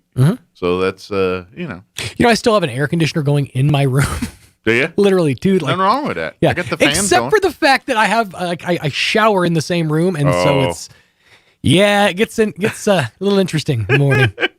Things get a tidbit nipply. Well, why don't you just turn it off for a minute while you go shower? Because it's literally like the noise in my room. Like it's Okay. like it's, You need the noise? It's the white noise, I which gotcha. I have a fan also, and I just use both. I don't know. If I turn one off, it's like as soon as I do, I'm gonna like wake people in the house up. The lack of sound is gonna wake them up. The sound of silence. Yeah. My kids are my kids, so they naturally have a little bit of tinnitus. just a little bit. They're born with it. Yeah, just a scotch. just a smidge. It's genetic. But yeah, so I agree. I get that. I get the thing there. But I completely forgot how this topic started and where I was going with that. But It started with the phrase "oddly moist." you're right. So I can move on. I would just. I think I've used up all I need to say about that. We've covered the moisture. Happy Monday, everybody. Yes. Happy holiday week. I hope you're, for those that are working, hopefully it's not too rough for you. For those enjoying officially on Christmas break now, I hope you're having, well, while you up, first off. But second off, welcome and enjoy. So. We pulled the humbug out of our butts this weekend and got the tree up, got kind of things looking a little more Christmassy. I even bought my first half gallon of eggnog. Wow. You know what? I was inspired because when I went down to Artesia last week, first of all, one thing I will always admire about, well, for lack of a better term, Lana's OCD is the fact that she goes in bulk. There's not only eggnog in the fridge in Artesia, there's a whole lot of eggnog in the fridge. There's like 6 gallons of eggnog in the fridge. I did not realize that. Yes, there was. I'm not a big eggnog guy. You know what? You would think, given my history, I wouldn't be either, but I still love it. I still love a good nog. And it's not because it's eggnog, because it's called, I don't know. I like a thick cream. I like to drink my desserts. It's kind of like, it's basically like milkshake's weird younger brother. I ain't gonna lie. You put chocolate syrup in it, I'd probably be eating that thing. I don't know, man, that's weird. I'd turn it, if you made it a chocolatey drink, I would be down with it. I've never thought to add chocolate syrup into Chocolate eggnog. I feel like that's a step too far. I don't think it would mix well. I don't know. You'd have to make it a chocolate eggnog before I'd be like, consider entertaining. I don't know, man. That's, I'd have to give it a shot because I don't know how chocolate eggnog, because it feels wrong. I don't know why that thing feels wrong. Like, I'm all for adding cinnamon, nutmeg, whatever into your eggnog, but chocolate I never thought of. Yeah, I don't know. See, and my thing is, I don't do cream and booze. No, yeah. See, I'm together. I'm not huge on boozy eggnog. I just, people would think, oh, he just likes the booze. I literally just like eggnog. Yeah. I'll just drink it without like sans liquor. Yeah, but I don't mess with booze and cream together. I never, that never ends well. I don't do it. Yes, with one exception. Yeah, Tequila Rose. See, I'm not even down with that. Ever had it? Yes, I have had it, and it's, again, cream and alcohol just do not. I'll tell you this, in any way, shape, or form, it's just does not go down smooth. My mom is huge on the Irish top coffee. Well, actually, she goes Drambuie. It's like her favorite thing to add to coffee. So she's real big on. So did my mother. Yeah, like my mother. All right, pulling back the curtain. Mm-hmm. My mother's side of the family, it's generations of alcoholics. It's it is. My mom, I could probably count the number of times on two hands I saw her drink. See, same with my mom. She counterbalanced my dad pretty well. Yeah. But she barely drank, but when she did drink, it was usually like Irish coffee. That was her move, was Irish coffee. Yep. First thing in the morning, like a true Scot. At 6 a.m. There, the dog. What? No, I'm just kidding about that part. No. But yeah. Well, just for instance, my grandmother, her mother, at 12 noon every day, she's cracking open the Budweiser. She went through a 12-pack of beer a day. My grandmother is like 5'1", 90 pounds soaking wet, and she put beer down like it was going out of style. I'm telling you. Right. She drank, like I had Budweiser. I tasted Budweiser as like a 3-year-old. It was my grandmother, okay? And she'd wait till noon. She would not touch the stuff before noon. As soon as the stories and the news came, there it went. I like how she had her rules. Yeah. That's what's funny about alcoholics in general is they always have their rules. Yeah. They're very like general easy rules, but they always have them. And she'd go through a 12-pack a day, just drink them. You know, she was steady until she died at the ripe old age of 54. Man, my dad was he was real big about the 5 o'clock crack open. That was, but his was always in secret. Like he would he would tuck it away. Yeah, like we couldn't tell. So my mom never really did, and that's why I'm not much myself either. I was in my younger days, but as an adult, I really hardly touch it. I think I've only ever had like boozy eggnog like one good time. Like I've had it other times, but one time that I actually had like imbibed on it was at a Christmas party, and this is years and years ago. Other than that, I've always had my eggnog just sans any kind of alcohol. I like my eggnog in a frying pan, cooked up, and turned into pancakes. Yeah, pretty much. Because that's pretty much in my head. Eggnog is like fancy pancake batter. It is. It needs a couple things, but yeah. You could honestly, you could probably do something with. I could never tried. I'm sure there's all kinds of eggnog food recipes out there. There's a whole world of eggnog. Get you a Pinterest account. I'm sure they'll find a bunch of them there. All right, we're going to experiment this week. It's going to get weird, kids. Experiment. That might be good to go in there. Ooh. I'm just kidding. Ooh, and your chocolate eggnog. Bastardizing nog over here. Let's see. IHOP makes eggnog pancakes during the holidays. Nice. There you go. There you go. See? I wasn't just talking out of my posterior. Out of your nog hole. That's true. So that's using your noggin. We're going to play our interview we had with Leah Boone on Friday from CVE, Central Valley Electric, talking just holiday stuff, updates, things, emergencies, all that good stuff. So being prepared for emergencies, all that good stuff. Power. The power. You got the power. You got the touch. You got the power. See, not where I would have gone with that. Do you know what that's from? I don't. Dirk Diggler. That was his. Yeah, you're absolutely when right. He was trying his song career. He had wrote a song. You got the touch. See, I went to. You got the power. I went to the '90s jock jam. I've got the power. Made super hot in the Super Mario Brothers movie, actually. Yeah. Yeah. That classic.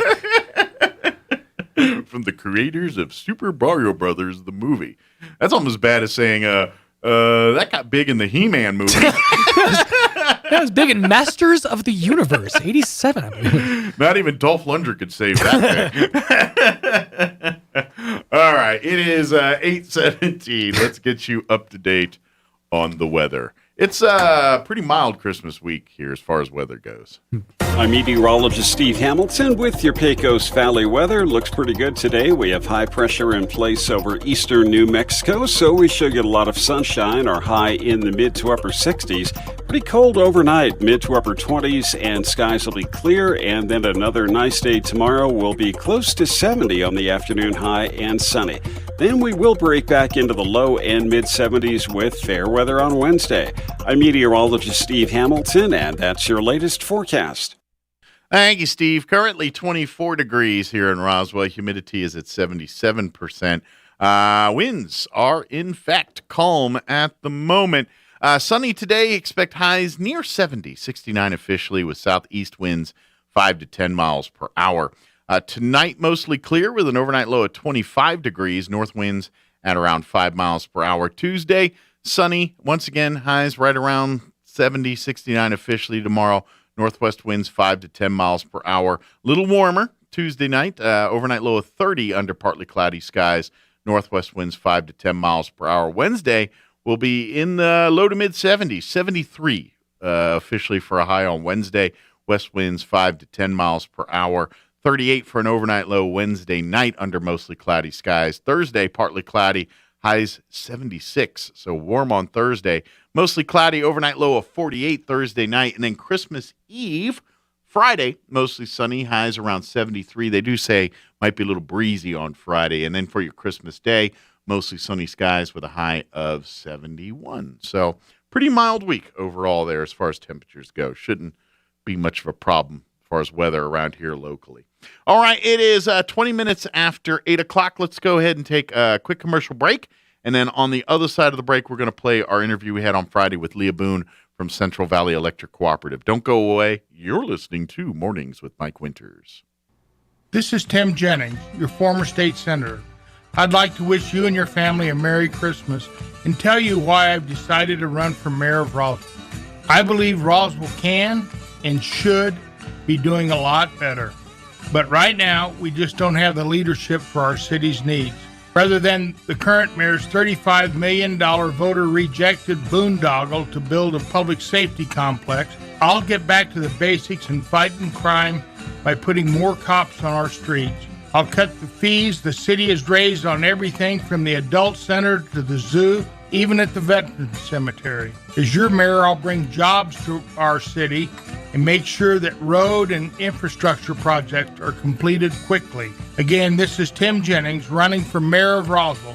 I hope you and your family have a blessed Christmas season. I humbly ask for your vote for mayor of Roswell this coming March 1st. Paid for by Tim Jennings for mayor. The holiday super sale is on now at LGS Guns & Ammo. Southeastern New Mexico's Gun & Ammo headquarters is wrapping up your holiday shopping with 10% off store-wide. Save big on guns, ammo, and everything you need from brands like Glock, Ruger, Springfield, Smith & Wesson, Mossberg, and more. Take 15% off all Liberty safes and get a free Sarge Growler when you spend $200 or more. The holiday super sale on now at LGS Guns & Ammo. Southeastern New Mexico's authority for guns and ammo in Hobbs or Roswell and at lgsguns.com.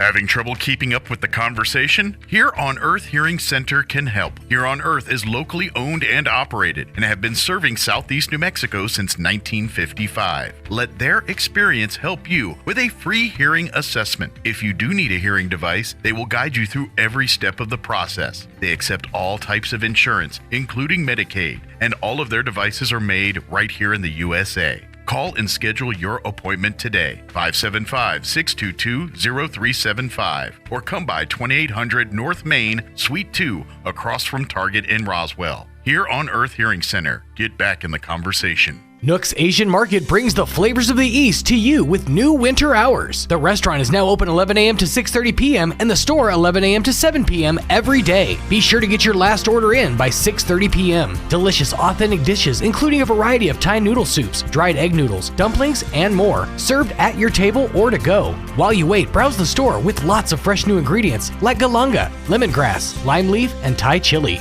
Nook's Asian Market, South Main, Roswell. I am Sandra Stewart, Chaves County Assessor. And I am Charlotte Andrade Gurley, Chaves County Treasurer. 2021 property tax bills will be late this year due to questions on the ballot for Elida, Dexter, and Lake Arthur school districts. Property tax bills will be mailed out December 1st. The first half payment is due December 10th and delinquent after January 10th, 2022. For any questions, please contact our offices. Thank you. Loveless Healthcare Center is proud to offer pediatric services and is now taking new patients. Loveless offers a full spectrum of pediatric services, including complete well child checkups, immunization, sports physicals, and treatment of illnesses such as the common cold. Know the ones you love most will receive the best pediatric care at Loveless Healthcare Center. To schedule an appointment, call 575-625-3222. Hey, this is Dr. Keon Egger at Carabelli Dental in Roswell. Our office is passionate about creating beautiful, long-lasting smiles. But here's the thing. Sometimes that means dentures, and that's not a bad thing. These aren't your grandma's dentures. We combine artistry and the latest technology to create beautiful, natural-looking teeth. If you are in southeastern New Mexico and you have dentures or are considering dentures, you need to come visit us at Carabelli Dental. Come see the team at Carabelli Dental or call 622-4455. Here's a Mornings with Mike Winters fun fact. 95% of people text things they could never say in person. Check your text messages. We just sent you something. Here's Mike Winters. Joining us in studio this morning from Central Valley Electric Cooperative, Leah Boone back with us.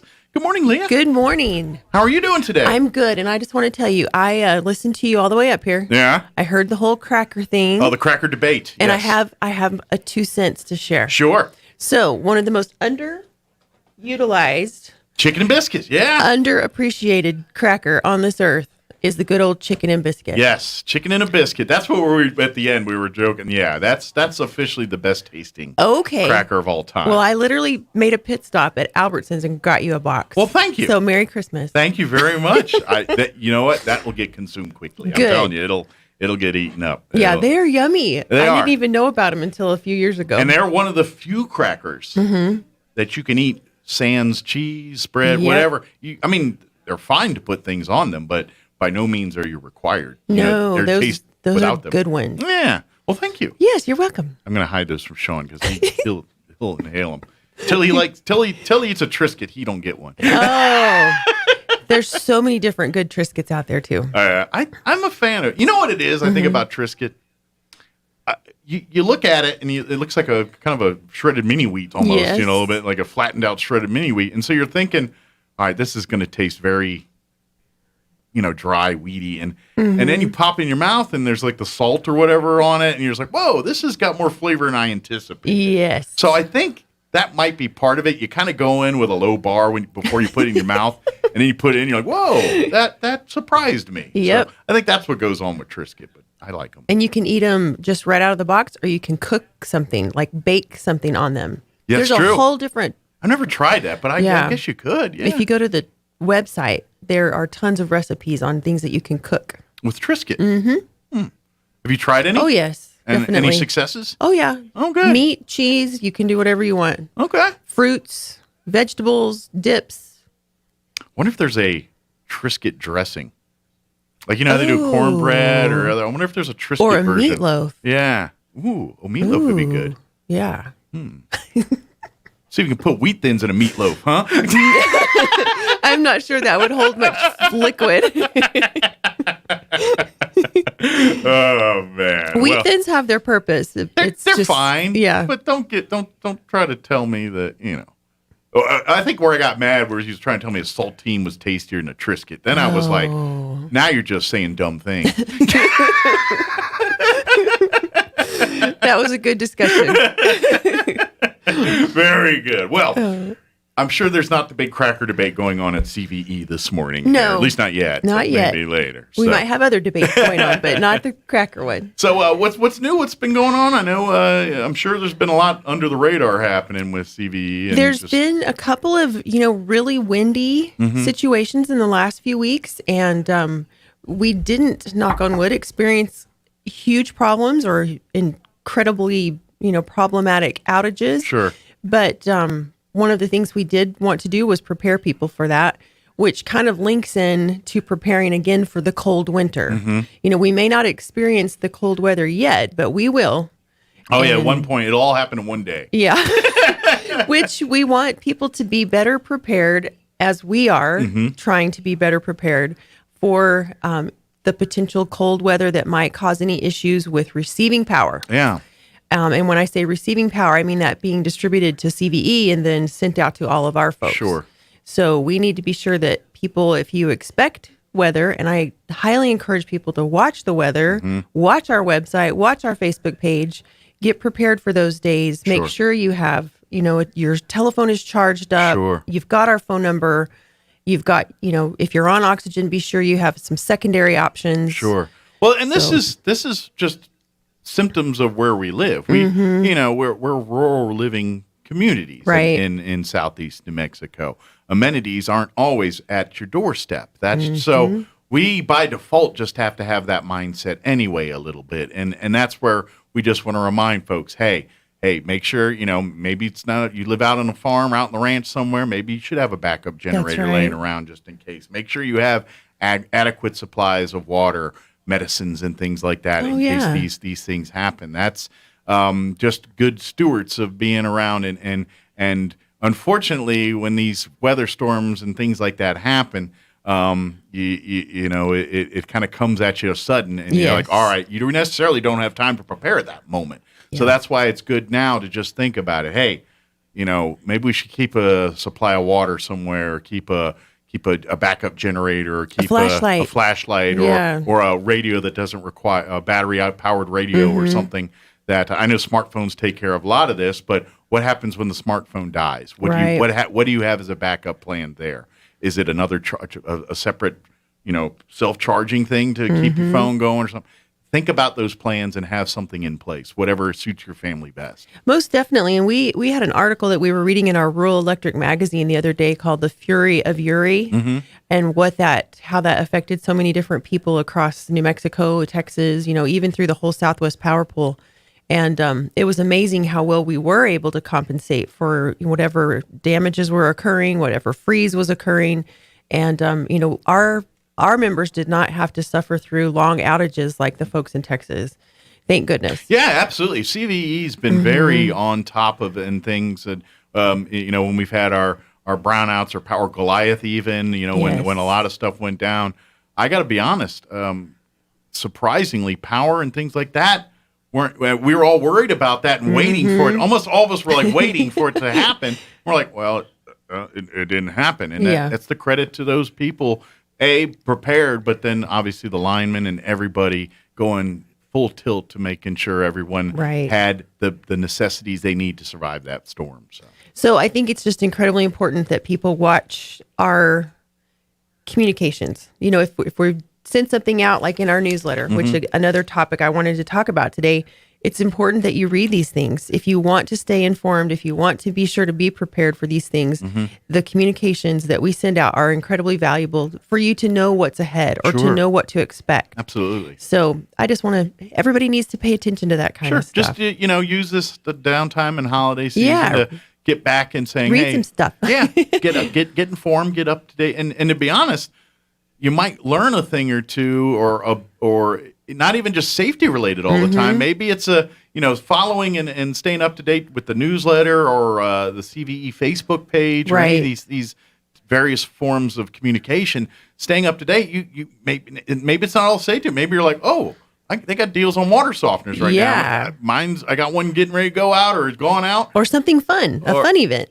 Or a fun event or something like that. Yeah, we got, like one of our annual meetings coming up. Where you come and eat. That'll look for that, springtime, friend? March. Yeah, March time. That'll be coming again. But stay linked to those things. And that way you kind of don't miss out. That's right. And one of the things that we do realize is that the hard copy newsletter doesn't go to everyone because not everyone gets the hard copy bill anymore. A lot of people are paying online or through app or whatever. So they have paperless billing. So, but these newsletters are available online on our website, and they're also available by email. So we do have digital format of our newsletter where we can send that out every month, but you have to sign up for that. Gotcha. Just get on the mailing list, basically. Yes, you can do that also on the website. Just click on the button to get your email services and pretty simple. And then while you're there, if you want to get more technically advanced there, learn more about Smart Hub and all that technology that's available to you as well. If you want to, maybe you're looking at your budget and looking at everything, it's like, all right, how do I save money? Go access the Smart Hub. That'll tell you all kinds of information about your power usage, how it's used, where it's used. If there's something wrong, that's going to be a good place for a Sherlock Holmes take an investigation. Say, all right, there's an anomaly here. That's where I can start seeing where my problem is. Well, I think that whole process is fascinating. I mean, just being able to talk through that usage of daily, hourly, monthly, and comparing month to month and year to year.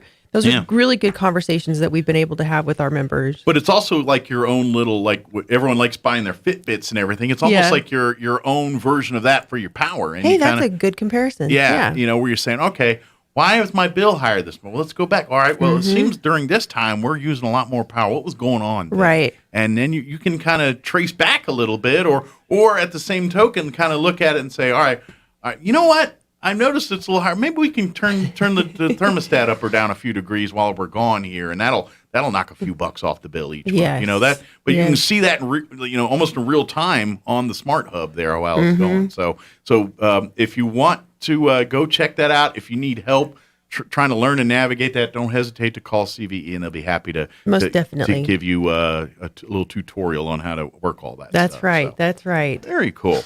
What else we got? So in the newsletter that came out in December, we were making people aware of some of the supply chain issues that we're experiencing. I know that supply chain situations have been discussed and talked about for months now, and I don't know that we ever thought it would directly hit us like it has. So, like parts and things? Yes. Okay. Yeah. So when we wrote this article, some of the things that we were delayed on receiving were poles even. Okay. Poles. The big wooden poles. Meters. Okay. Not so much transformers at that time, but those were some of the things that we were waiting for then. Well, now we're at the point where we are having a hard time receiving our cross arms and some other, even the guy wires that hold the tension on the poles and the covers for those. We are having a hard time getting those. So we wanted to make sure that members of any sort, whether it's commercial or residential or irrigation or whatever, that if you are preparing for any type of upgrades, if you're building any new construction in 2022, you need to get with us sooner than later so that we can get your contract in place and get those items ordered and hope for the best. How does that work? And I'm kind of curious. I don't know if there's a system in place or something, but is there like minimums you all have to keep on hand for emergencies or things like, all right, you got to keep a transformer or something like at the ready in case one blows an emergency? Is there like any kind of requirements or I don't know if there's an actual formal requirement, and that's not to scare anybody or to say that we aren't I'm just curious if there was like, all right, we got some here, but that's only in case one goes down in a storm or something we got to replace right away. We can't use that for an upgrade or something that's just a maintenance related issue. Right. It would be more towards helping somebody in an emergency than it would be for a voluntary system improvement on our side. Okay. If it's a request of the member, of course, that's a higher priority. But, sometimes we just go in and do repair work or switch out poles or that may not necessarily have to be retired yet. Gotcha. But it could be that they need to be. You just got to make things work longer than probably originally intended to. Right. And cannibalizing where they need to and, moving, I wouldn't say robbing Peter to pay Paul, but there's a little bit of that going on just to kind of keep the ship afloat. Well, and that's one of the things we were saying in here is that we will be monitoring our inventory very closely. We will be utilizing it to the utmost availability rather than having to keep purchasing a lot of things. Well, we'll purchase everything that we can, but it's receiving it. Yeah, we got the money to buy it. We just matter of getting it to come in and be delivered. Yeah. So, and that has a lot to do with workforce issues. We understand that. There's poles that we've ordered that are sitting somewhere. Sure. And, we've talked about even hiring some truckers or something to go and get them for us. Sure. If they're stuck on a ship somewhere or they're, who knows? Is there like an agreement between the power entities when that kind of stuff goes on as far as supply and demand? And it's like, hey, we need poles here. Do you got extras? I mean, is there any kind of that communication or is that more private? That is a great topic too. Yeah. Okay. I didn't know if that. I got to commend Chuck Pinson, our general manager. He is always prepared for anything, whether it be accounting, government, political work. It doesn't matter. He's prepared and he's thinking. He's this engineer thought process. I didn't know if they had those kind of relationships between the companies. They do. Good. They do. So one of the coolest things that happened recently is at the statewide managers meeting, they all talked about so we border with Lee County Electric, we border with Roosevelt County Electric and Otero County Electric. We are a part of the New Mexico Rural Electric Cooperative Association. So therefore, all the co-ops in the state have that if they want to be. It's a voluntary group, but if they want to be a part of that association, then make it a bigger co-op. So I think there's 14 co-ops that are involved with that, and they all work so well together, and each manager plays a role in that. Gotcha. And they have agreed now to take inventory of what they have, share that with the other co-ops. Gotcha. And if you triage need as something. needed. Yeah. Okay. So it's even if as it might affect member services, if we had a problem getting a water heater for somebody, Lee County Electric sells them. Sure. Farmers Electric in Clovis sells them. Yeah. So vice versa, if they needed something from us, and it could be as simple as a meter. Well, good. Well, that's good because or a truck. And it makes sense in the big picture things because even though everyone runs their own little grid, so to speak, they're all connected. One can affect the other just as easily. That's just like when Texas was having those issues a year or two ago with the storms and the power outages. It was affecting here because they're trying to disperse that strain across the grid. So that means they got to lower it for everybody. That's right. So that's why we're all connected, even though every company or co-op has their little patch in the woods there, so to speak. They all are interconnected, and one can impact the other just as easily. So, very, very true. That relationship almost by default kind of has to be there a little bit. Well, and the 4 co-ops in the southeast corner of New Mexico, we all get our wholesale power from the same provider, which is in Oklahoma. So I guess we're fortunate also in that way that we can all rely on that same Western Farmers Electric to help us throughout any real emergency. So gotcha. Yeah, and we have a really good representation with their board, and one of our board members is a board member for Western Farmers, so he keeps us, on board with all that. And if you notice too, and this is I think a talent to CVE and really all of our line workers and folks in this region.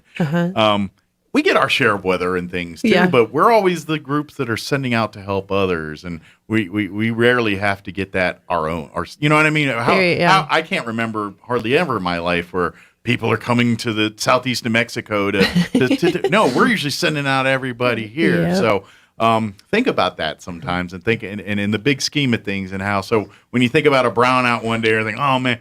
How often do we really do have quality services here that really manage on top of that stuff, and it really is one of those things. We've got it so good that we look at it like, oh man, when we do have a little outage or something, it's a minor inconvenience. It's never a life and death or worrisome thing. It's always like, man, now I can't watch my show.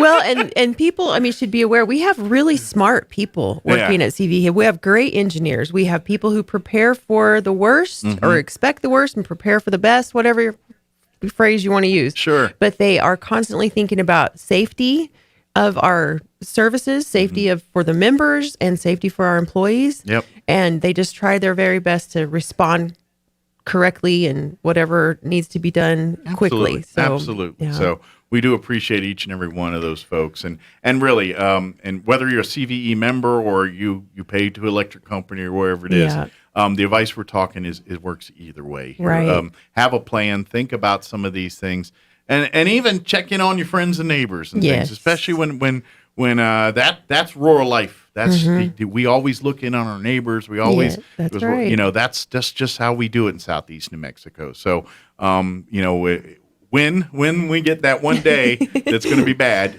let's all be on top of it and get prepared, like you said. Hope for the best and prepare for the worst. Right, and we've just let us know again if you are trying to do something. I don't know if this year is the best year to even be trying to build something because of the cost of everything, but that's everybody's personal preference and an opinion. So, well, it's based on need. How bad do you need it? Right. If it's real bad, then maybe you should get started. If it's something that maybe we can make do for a year, let's try to do that. Yeah, because in the long run, you're probably going to save money and time and work and everything else if you can. That's right. But get with us to get your contracts in place if you are going to be building, or if you need an upgrade or any changes to your service. So absolutely, get with us soon. Absolutely, and I imagine especially for your bigger commercial that have larger power needs and things, some of your oil companies and various other out in the field business entities that have bigger power demands and stuff. Of course, they go through a whole different coordination than the residential folks do. Well, and even if you are building a house, let us know too ahead of time. And building a house there's not near as much to be considered from our service, but I guess it's location's everything on that one. Location. If you're out on a ranch somewhere building a house, there's probably different set of rules than if you're in a community, especially if you need a line extension. Yeah, because that would take time. It is. Yeah. I wonder if that's another conversation for the day, because I was like phone lines. If you remember that, now cell towers have changed all that, but I remember this was early 2000s, and we had cell towers, but it wasn't like we had a tower site out 6 Mile Hill from here, so just outside of town. But the phone company, and that was really, we wanted to put a phone line out there for but the phone company wanted like $100,000 to just run a phone line a couple miles out to this thing. So obviously we didn't do that. but when you talk about that stuff and technologies, now we have technology that's different. So we saved that $100,000 and we still do the same thing. But it's kind of interesting you say that. So plan ahead when you talk about that. Well, and personally, in 97, 98, 99, we lived in on Highway 529, Lee County. And we had bag phones. We had a bag phone in the home. Yeah. We had bag phones in our vehicles, and that's how we communicated, even with the other people on the ranch. So we never had a phone line, a real phone line, for 3 years. It was the bag phones. Yeah, it was totally the bag phones. We had a bag phone, the old radio station that was used for remotes and stuff. And it was literally a bag phone. It's a phone in the bag with the whole brick and everything else. And it had pretty good reception. Yeah, for its day, it was a pretty good phone. And you look kind of cool walking around with it. So. Carry it over your shoulder. You look like a mover and a shaker when you got that thing on your ear. Right. Very good. What else do we want to make sure we let folks know about? Again, about our communications, check out cvecoop.org, our website. Our Facebook page is Central Valley Electric Cooperative.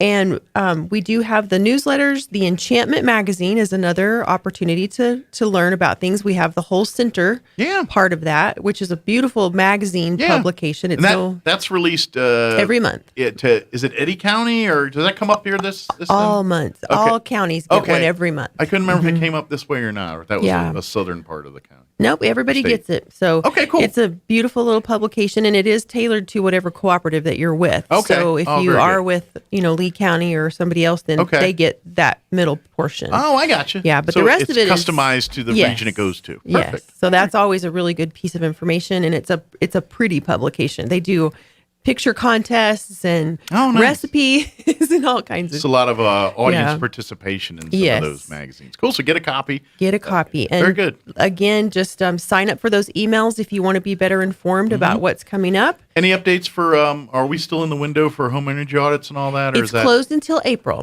So that'll kick back up in April. April 1st. So we'll talk more about that. So we'll talk more about that in the spring. But put it on your radar for folks who've never had this done and you're a CVE member, or if it's been a long time. I don't know what it's 5 5 years or something. It's been more than 5 years. We've never had it done. Right. So here in the spring, start getting on the horn about signing up for home energy audits.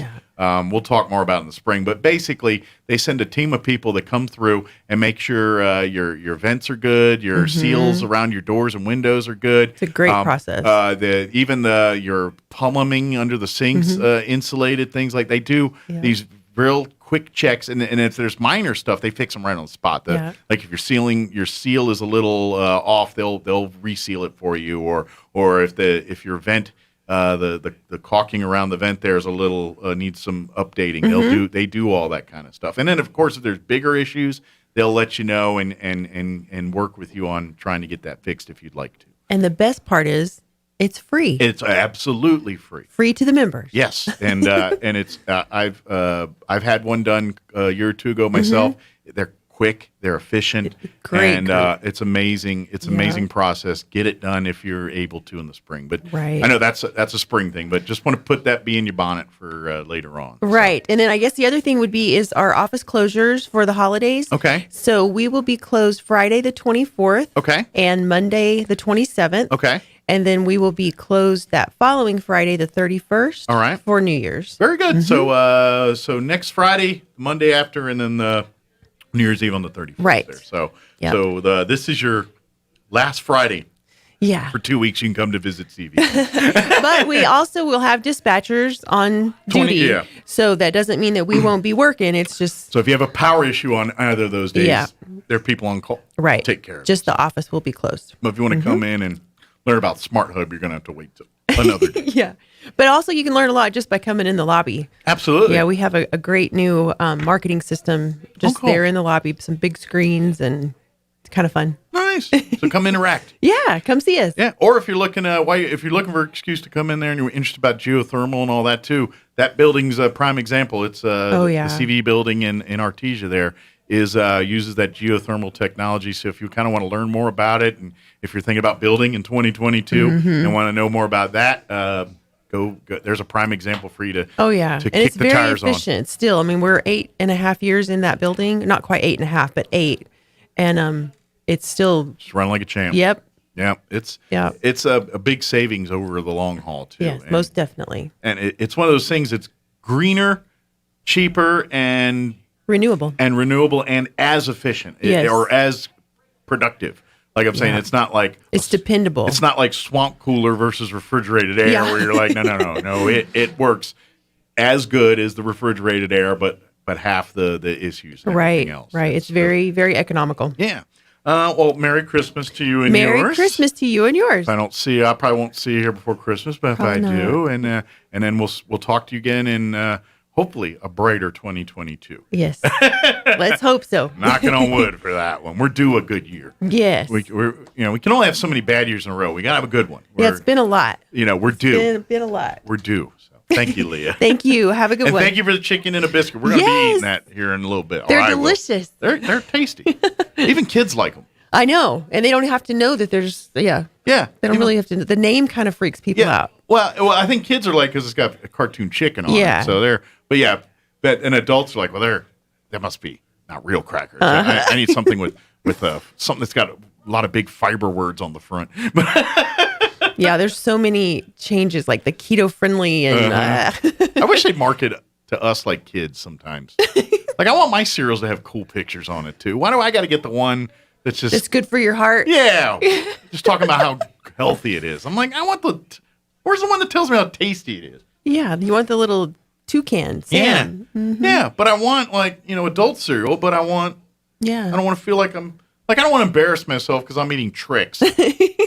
And I'm a 48-year-old man. You know what I mean? There's nothing wrong with that, though. There isn't, and I'll do it. But I'd like to have a little decorum with my breakfast cereals. Thanks, Leah. It is 9:49.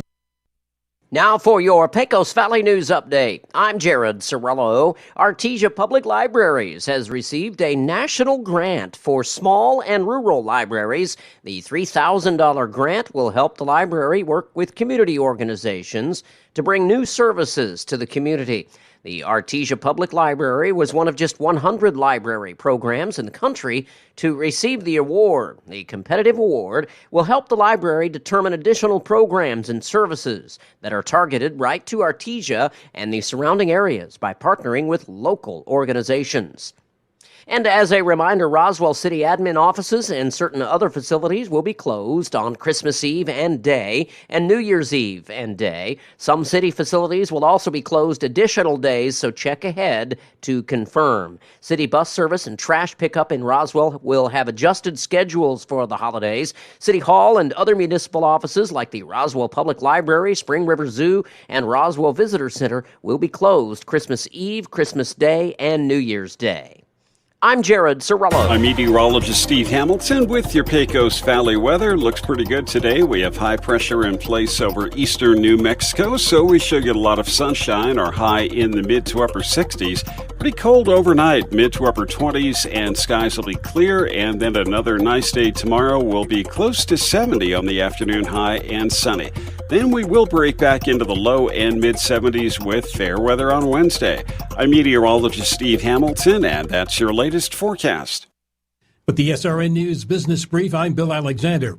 McDonald's will pay $33.5 million to a former baseball player who owns multiple franchises to end a lawsuit he brought against the company.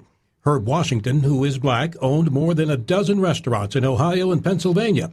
He said the company treated white owners more favorably and denied him the opportunity to buy restaurants in more affluent communities.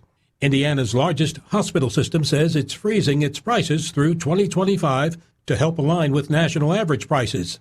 Indiana University health officials said the plan should save patients and employers more than $1 billion over 5 years.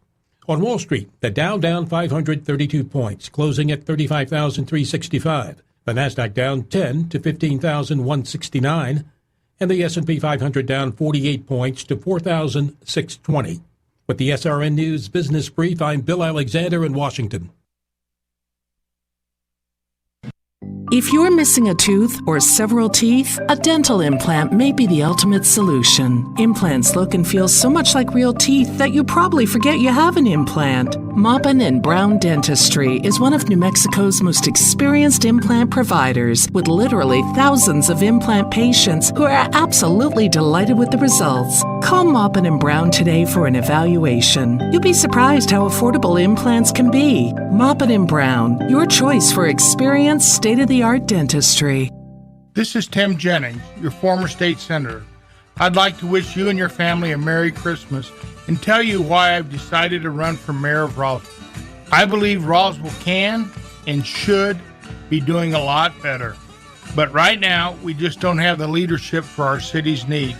Rather than the current mayor's $35 million voter-rejected boondoggle to build a public safety complex, I'll get back to the basics and fighting crime by putting more cops on our streets. I'll cut the fees the city has raised on everything from the adult center to the zoo, even at the Veterans Cemetery. As your mayor, I'll bring jobs to our city and make sure that road and infrastructure projects are completed quickly. Again, this is Tim Jennings running for mayor of Roswell. I hope you and your family have a blessed Christmas season. I humbly ask for your vote for mayor of Roswell this coming March 1st. Paid for by Tim Jennings for mayor. You need an accurate thermometer to check for fever, a potential sign of flu or COVID. Be vigilant and contact your medical provider at the first sign of fever. Exergen Temporal Scanner Thermometer has been proven accurate in more than 100 clinical studies. Exergen Temporal Scanners are available at Walmart and other fine retailers. Learn more at Exergen.com. That's EXERGEN.com. Exergen is changing the way the world takes temperature. More than 1 in 3 people will face cancer in their lifetime. Unfortunately, fear can stop you from getting cancer screening, but it won't stop cancer. Early detection can save your life. Don't wait for symptoms to appear to act. Cancer screening is safe, effective, and accessible for everyone, including free or low-cost screening programs. Go to CancerScreenQuiz.com now and take the American Cancer Society's 2-minute cancer screening quiz to find out what screening tests are right for you. Don't wait. Take the quiz. Get screened. Go to CancerScreenQuiz.com now. CancerScreenQuiz.com. Here's a Mornings with Mike Winters fun fact. You cannot snore and dream at the same time, unless you're dreaming about snoring. Here's Mike Winters. And good morning. It is 8:56. Stay tuned next hour. We're going to replay our interview we had last Wednesday. John from Oasis Computers joined us in the 7 o'clock hour, talking tech with him. Actually, talking about if you're doing technology this Christmas and all that. Of course, he can help fix, repair, replace, even though despite the world we live in right now, he's good at that. Matter of fact, we spent a lot of time talking about this new computer company that's called, I believe it's FrameBridge. Don't quote me on that. I say it right, or he says it right in the interview, but I'm doing it off the top of my head right now. But it's a company that's kind of different than your standard computer philosophy. You know, you buy a Dell or Gateway or whatever computer, IBM, whatever it is you buy from the big computer companies. But when they build those computers, a lot of times they're built for the specs and everything they're selling. But if you want to, say, modify or upgrade, or something goes bad, some component goes bad in this computer, it's not always engineered to be fixed. They build them so they're disposable. They're built so that they weld in the cards and things, so you can't just pull them out and replace them. And it's a marketing. Well, their whole idea is when that computer dies, they want you to buy another computer from them, spend another couple grand or whatever it is on this computer. But this FrameBridge company, they have several different models of computer. If you want to start with a low end or a higher end or whatever, but the way they're built and set up is that everything's interchangeable. So you buy the base model, the run-of-the-mill bare bones model, and then you're like, well, I'm going to buy it, but I'm going to go ahead and upgrade the sound card, or I'm going to upgrade the hard drive space. It's a matter of ordering the part, calling you getting it in the mail, you unscrew like 5 panels on the thing and then plug and play, unhook it, do the connectors, boom, put it in, put the 5 screws back in, and you're good to go. And it's the philosophy is the computer grows with you. So obviously technology in the computer world, computers get smaller, not bigger, right? The components and things. So this case will, so if they say, you know what, sound cards now, we're going to use whatever Pentium, and our nanotechnologies make them the size of a nickel now or whatever it is, this computer will keep going with that. So it's kind of a different philosophy in the world of technology this company's doing. Hopefully they succeed, but Oasis Computers, they're carrying and you can order and do. They're working with this company to do this. This is something that John's been researching for I guess a while now, and he's bought his own and he's doing it and really liking the product. So we talk a lot about that in that interview. So we'll play that for you next hour, along with our dumbness and all that good stuff too. So we'll have it all. Don't worry about that. Don't forget, as far as logistics, programming note here, I'll be in studio for a show tomorrow. Sean will be taking over the airwaves Wednesday and Thursday. We're going to have Best of Hugh Hewitt on Friday, and then Monday and Tuesday, Best of Hugh Hewitt. I'll be back in studio live next week. All right, Town Hall News up next. Don't go away. Hugh Hewitt is now in Roswell on 106.5 FM KEND Roswell. News this hour from townhall.com. I'm Rich Thomason. It didn't win him any friends among the left wing of his party. Democrat Senator Joe Manchin catching flack for opposing President Biden's $2 trillion social and climate spending plan. The White House, which also lashed out at the senator from West Virginia, urging Manchin to reconsider. Press Secretary Jen Psaki said Manchin's weekend announcement is at odds with his discussions last week with the president. She called into question the senator's sudden and inexplicable reversal. Psaki also said the White House will continue to press Manchin to see if he will reverse his position yet again to honor his prior commitment. White House correspondent Greg Clugston, congressional Democrat leaders also continue pressing for Build Back Better. Manchin's vote would be needed to get the bill through the 50-50 Senate.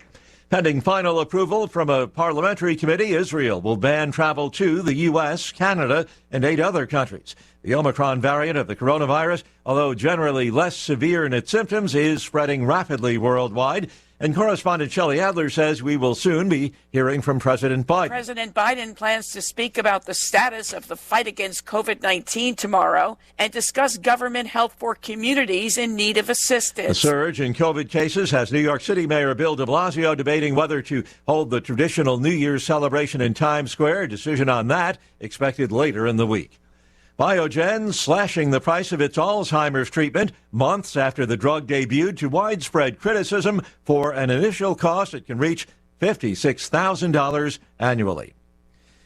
A COVID-induced sell-off underway on Wall Street this morning. Stocks deep in the red. Right now, the Dow down 649 points, loss of close to 2%. The Nasdaq off 263, and the S&P 82 points in the red. More on these stories at townhall.com. So I invested in one of those fancy new exercise bikes. Without a doubt, a very special tool to help me get healthier. The problem is 3 days go by, then 4, and I've done nothing. And then it's night 5, and I'm sitting at the kitchen table, and I look down at myself, and I can't help but just laugh. Because there I am, wearing the exercise t-shirt that came with the bike, and I'm eating 2 corn dogs. And I think we'd all agree, the special tool only matters if we use it to our benefit. At United Faith Mortgage, we believe we have an advantageous tool for you. Our mortgage team is an arm of a bigger company who is a direct lender, which means our company gets to use its own money and make its own decisions. There's no middleman. And often, this allows us to get you a better rate on your refinance or new home purchase, which can save you monthly and lifelong money. We are United Faith Mortgage. United Faith Mortgage is a DBA of United Mortgage Corp. 25 Meadow Park Road, Melville, New York. Licensed mortgage banker. For all licensing information, go to NMLSconsumeraccess.org. Corporate NMLS number 1330. Equal housing lender. Licensed in Alaska, Hawaii, Georgia, Massachusetts, North Dakota, South Dakota, or Utah. Switzerland among the latest countries to introduce new COVID restrictions as the Omicron variant spreads across Europe. From today, life for the unvaccinated in Switzerland becomes very restricted. Bars, restaurants, theatres, museums, gyms and sporting events are open only to those who can prove they are vaccinated or that they have recovered. A negative test is no longer acceptable. Essentials like grocery shops, pharmacists and public transport are still accessible to all, but masks must be worn and everyone who can must work from home. The BBC's Imogen Folks in Geneva. South African President Cyril Ramaphosa has returned to work following a week of isolation after testing positive for COVID-19. He had mild symptoms, was treated at his official residence in Cape Town by South Africa's Military Health Service. News and analysis at townhall.com. Closing arguments today in the trial of a former police officer who says she meant to use her taser and not her gun when she fatally shot Dante Wright. During sometimes tearful testimony, Kim Potter told jurors she didn't want to hurt anybody and shouted a warning about using her taser. Prosecutors say with all her training, she should have known the difference between her taser and her gun. Potter's charged with manslaughter in the death of the 20-year-old black man she pulled over in a Minneapolis suburb for expired license tags and an air freshener hanging from his rearview mirror. Potter's attorneys argued she made a mistake but would have been justified in using deadly force because the other officer was at risk of being dragged by Wright's car. I'm Julie Walker. Prosecutors in The Hague laying out their case, the murder trial of 3 Russians and 1 Ukrainian charged in the downing of a Malaysia Airlines jetliner over eastern Ukraine in 2014. More on these stories at townhall.com.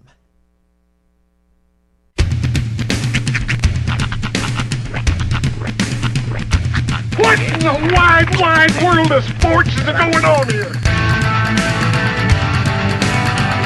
I promise you, whatever scum did this, not one man in this force will rest for 1 minute until he's behind bars. Now let's grab a bite to eat. Yeah, come on. I feel the hot wind on my shoulder and the touch of a world that is older. I hit the switch and check the number. Leave it on and then I slumber. I hear the rhythm ringing through it. Flamenco guitar and cumbia music. I hear the talking of the DJ. The travel listen, what does he say? I'm on a Mexican radio. I'm on a Mexican radio. Broadcasting live from high atop the J.P. White Building in downtown Roswell, New Mexico. It's Mornings with Mike Winters on 106.5 Roswell's Talk FM. Is that what I sound like when I talk? Now, here's your host, Mike Winters.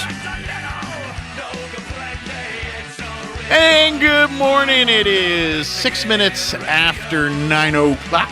Welcome to hour number 3 of Mornings with Mike Winters, right here on 106.5 Roswell's Talk FM. Happy Holiday Monday. Yeah. See, it's Monday, but it's a holiday Monday. It is. So it's not like a regular Monday. The last Monday before Christmas. Yeah, kids are off school. Mhm. A lot of people are off work. Not Yeah. everybody, but a lot of people are taking the week off here. So good on you. Enjoy. Soak it in. Yeah. It always goes down smooth. Stay out of my way, and it will be good. Just kidding. No, really, you ought to stay out of my way. But, Now this has got to be the big, I mean, for teachers, this has got to be the big selling point for getting into the business, right? Summer's off, Christmas break. I mean, yeah, you got to deal with a lot more throughout the year, but having the 2 weeks is nice, right? I mean, I'm not going to say it's not nice. well, yeah, but does it make It is a well-needed break. and let well me tell earned, you, and and oh very my well gosh. earned. But does it make up for it? Is the question. No. No, it does not. No. The sleepless nights, the tears you've cried, the countless dollars out of your own bank account. That's true there. That's some truth. Yeah, parents never think about that. Teachers spend so much of their own money Absolutely. on supplies, on like the amount of Chewies that my kid has come home from school with, Chewy necklaces or whatever. I don't know where the teacher gets them from, but she's got an endless supply of them. well, just to give you comparison, my wife bought a piece of equipment that she needs for her job. And you spent, what, $200 on this thing? Yeah. And they didn't expense that out, or No. Well, I mean, No. Because it wasn't necessary to do your job. It just made things easier. Sure. Exactly. Right. Sure. Thanks, school system. It's kind of like, to give you a comparison, it'd be like they say, all right, you got to make 500 sandwiches, peanut butter and jelly sandwiches. Here's a plastic knife. And she's like, it should be easier with a big spatula. And so she went and got a spatula. Ah, see. That makes sense? Mm-hmm. There you go. Makes a lot of sense. Yeah, that clears things right up. Yeah, that's kind of what she did. She and needed another $80. Oh, I didn't. Never mind. We don't talk about that. Yeah, the $80 was Moving on. Weirdly, she needed a weed whacker. I don't know how you discipline your kids in your class, Kim, but that seems a bit extreme. Now listen here. But so that's absolutely that does go on, and she's 1 times 1,000 that does the same thing here. Absolutely. Or a gazillion, actually. If you look at all teachers, they all do this. So, it's what they do. Yeah. So thank a teacher for their service. There you go. And quit being stupid. Your kid, I better not say this in front of her, but your kid isn't the most special kid on the planet, all right? And you all walk in and walk all over teachers like it is. Like, your kid's just normal like everybody else's. But my kid, no. Yeah, that's the thing. Mine. Right. You need to do, no, you need to be a parent, teach your kid. That's, sorry, is my opinions. I agree, 100%. It's so easy. They love to blame and pass that buck. And it's like, you had the kid. Yeah. It's your responsibility. For a lot longer than they did. They're just trying to help you. You coming in being all rowdy about it ain't making things better. So, anyway, another day, another time. Let me give you the rundown. Move your soapbox. Well, I'm about to get on a soapbox, and I don't want to. Yeah. So I'm just reeling it in. Because I have thoughts on that. As do I. You know, I've bore witness to it. You know, too often parents blame the teacher. It's you know, I love my kid's team. She has an amazing group of teachers, therapists, fantastic, every single one of them. Yeah. And they've put Rhiannon in a place where she can succeed. Mm-hmm. And so I and they will continue to do teachers. that, and all these teachers do. And anyway, they do a great job. Parents appreciate that. That's all I'm saying. Yeah.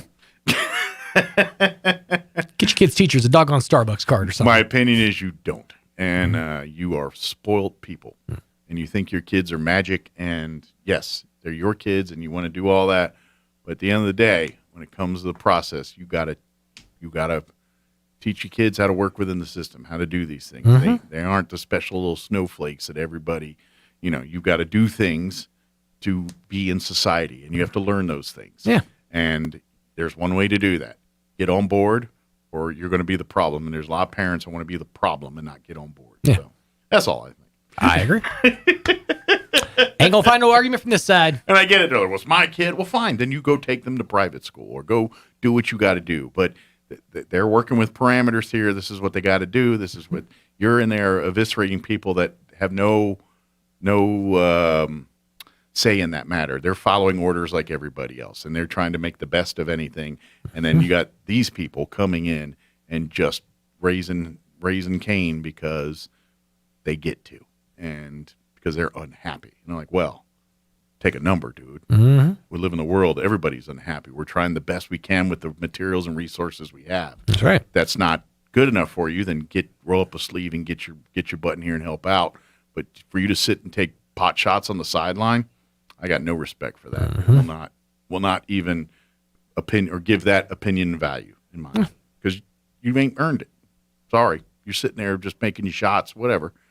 Get up there and do it. Do you think you're so impressive that you get to go do it?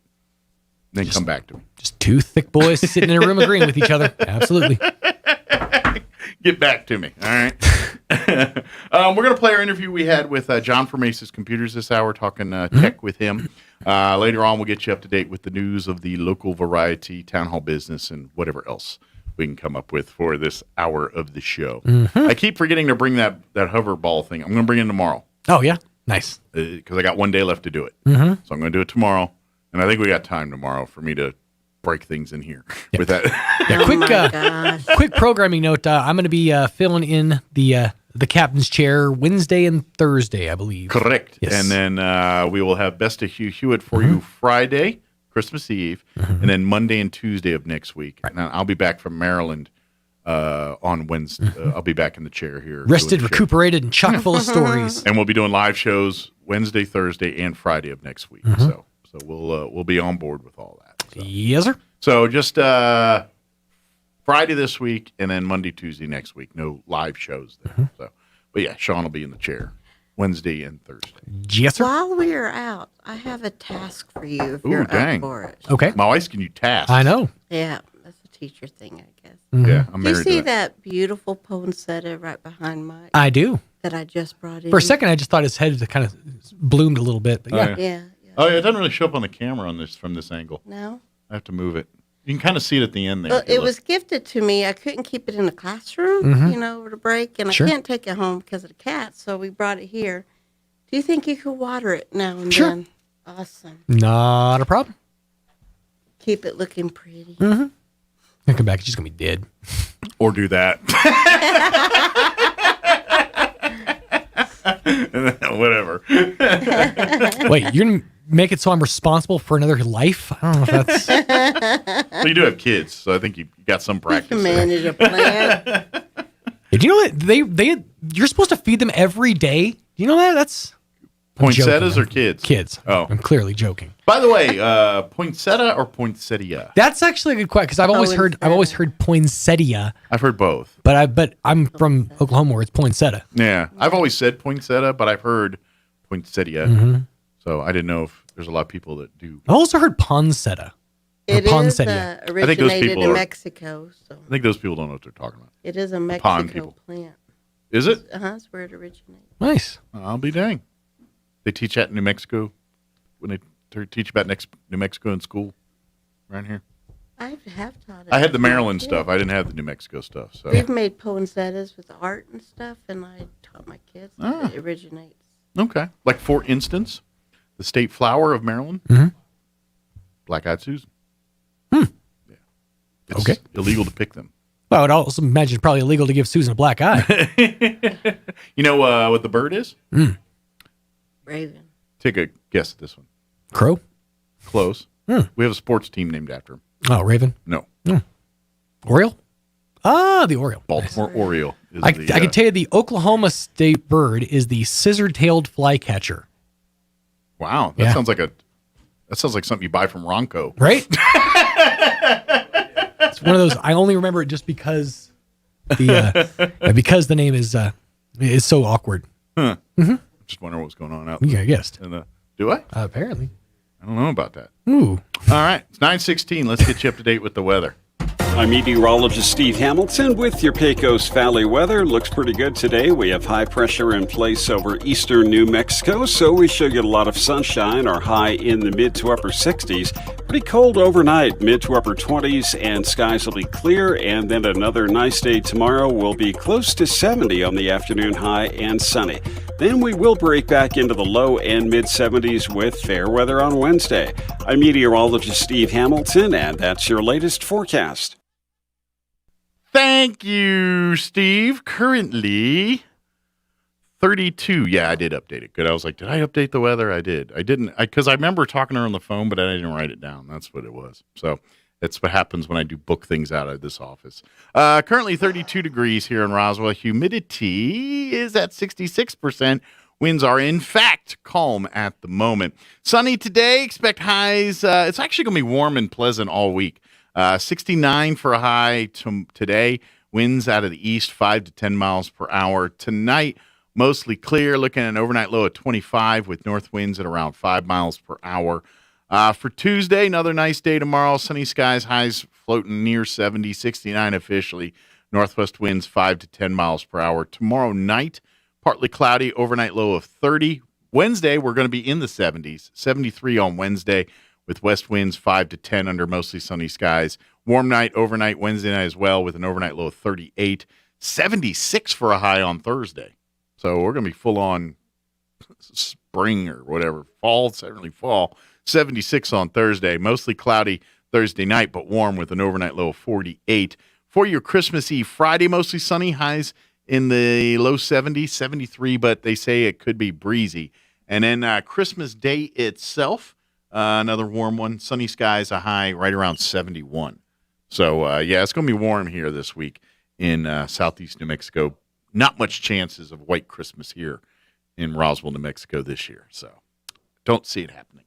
So, unless some weirdness really happens. At this point, I don't want it. I'll just keep it right where it is. So, all right, it is 9:18. We're going to take a 2.5-minute commercial break, and because I didn't write it down, but now it's official. Amy McVeigh-Tejas with the Historical Society and board president Jason Garcia will join us here, and we'll chit-chat about the Historical Society, kind of thanking everybody for another great year and talk about what's going on in 2022. So that's coming up on the other side.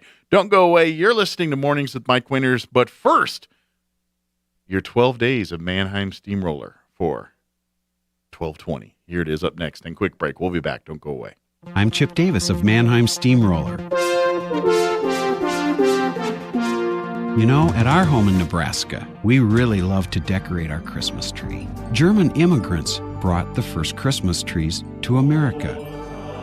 President Grover Cleveland brought the first illuminated tree to the White House lawn in 1895. Mannheim Steamroller and I have been part of that lighting ceremony 3 times now. What a great honor it was. But America's official Christmas tree isn't in Washington. It's actually a giant sequoia in California, growing at Kings Canyon National Park. It's estimated to be over 3,500 years old, older than Christmas itself. And I'm Chip Davis of Mannheim Steamroller. Brought to you in part by iMemories. Digitize those old family photos and videos and share the joy of family memories. Happy holidays from iMemories.com. A good night's sleep is so important. Did you know that proper sleep supports a healthy heart, decreases chances of weight gain, and boosts a positive mood? Hi, this is Dr. Sarah Usher with Carabelli Dental. It doesn't matter your age, sleeping issues can make any of us reach for that all-day cup of coffee. If you know you are not sleeping because of severe snoring or sleep apnea, come visit us. We can make you a small oral appliance that will help you sleep better and live better. Come see the team at Carabelli Dental at the corner of 9th and Main in Roswell, or call 622-4455. Get ready to put 2021 in the rear view. The City of Roswell presents Rockin' Roswell 2022. Usher in the new year with hors d'oeuvres, a cash bar, and music by DJ Cool Arrow. Then at midnight, get ready for the glitter and gold balloon drop with up to $500 in cash prizes. Tickets are just $20 a person and $30 a couple and are available now at the Roswell Convention and Civic Center on North Main. Call 575-624-6860 to find out more. Rockin' Roswell 2022, Friday, December 31st, 9 p.m. at the Convention Center. Sure, you can inspect your own roof, get out that rickety ladder, crawl around up there and try to spot the problem until... Or you could call the experts at Do Right Roofing. Do Right Roofing has quality products for any type of roof. They can even install seamless gutters. Do Right Roofing will inspect your roof and give you a free estimate fast. Keep your feet on the ground. Call Do Right Roofing today. 575-623-2273. Let Do Right do your roof right. Find them fast in names and numbers. Here's a Mornings with Mike Winters fun fact. Ketchup was used as a medicine back in the 1930s. Mike uses ketchup to make friends. He doesn't have a lot of friends. Here's Mike Winters. And good morning. It is 21 minutes after 9 o'clock. And joining us in studio this morning from the Historical Society for Southeast New Mexico, we have board president Jason Garcia and executive director Amy McVeigh-Tejas. Good morning. Good morning. Hello. How's it going? How's everybody doing? It's Happy Monday, right? Yeah. And it's a holiday week. It's a holiday week, so it's not like a regular Happy Holiday Monday. Yeah. So there we go. It's like a lot of people are off work this week, and the ones that are working, they're kind of doing maybe today's busy, right? But after today, it's out the window. And I was just behind Bill Williams-Santino a while ago. If you're listening, hello, that was me honking. Like some crazy person keeps honking. Mike, they were in such a good conversation. I was like, what are they talking about? I want to go into the car with them. Hi, Tina and Bill.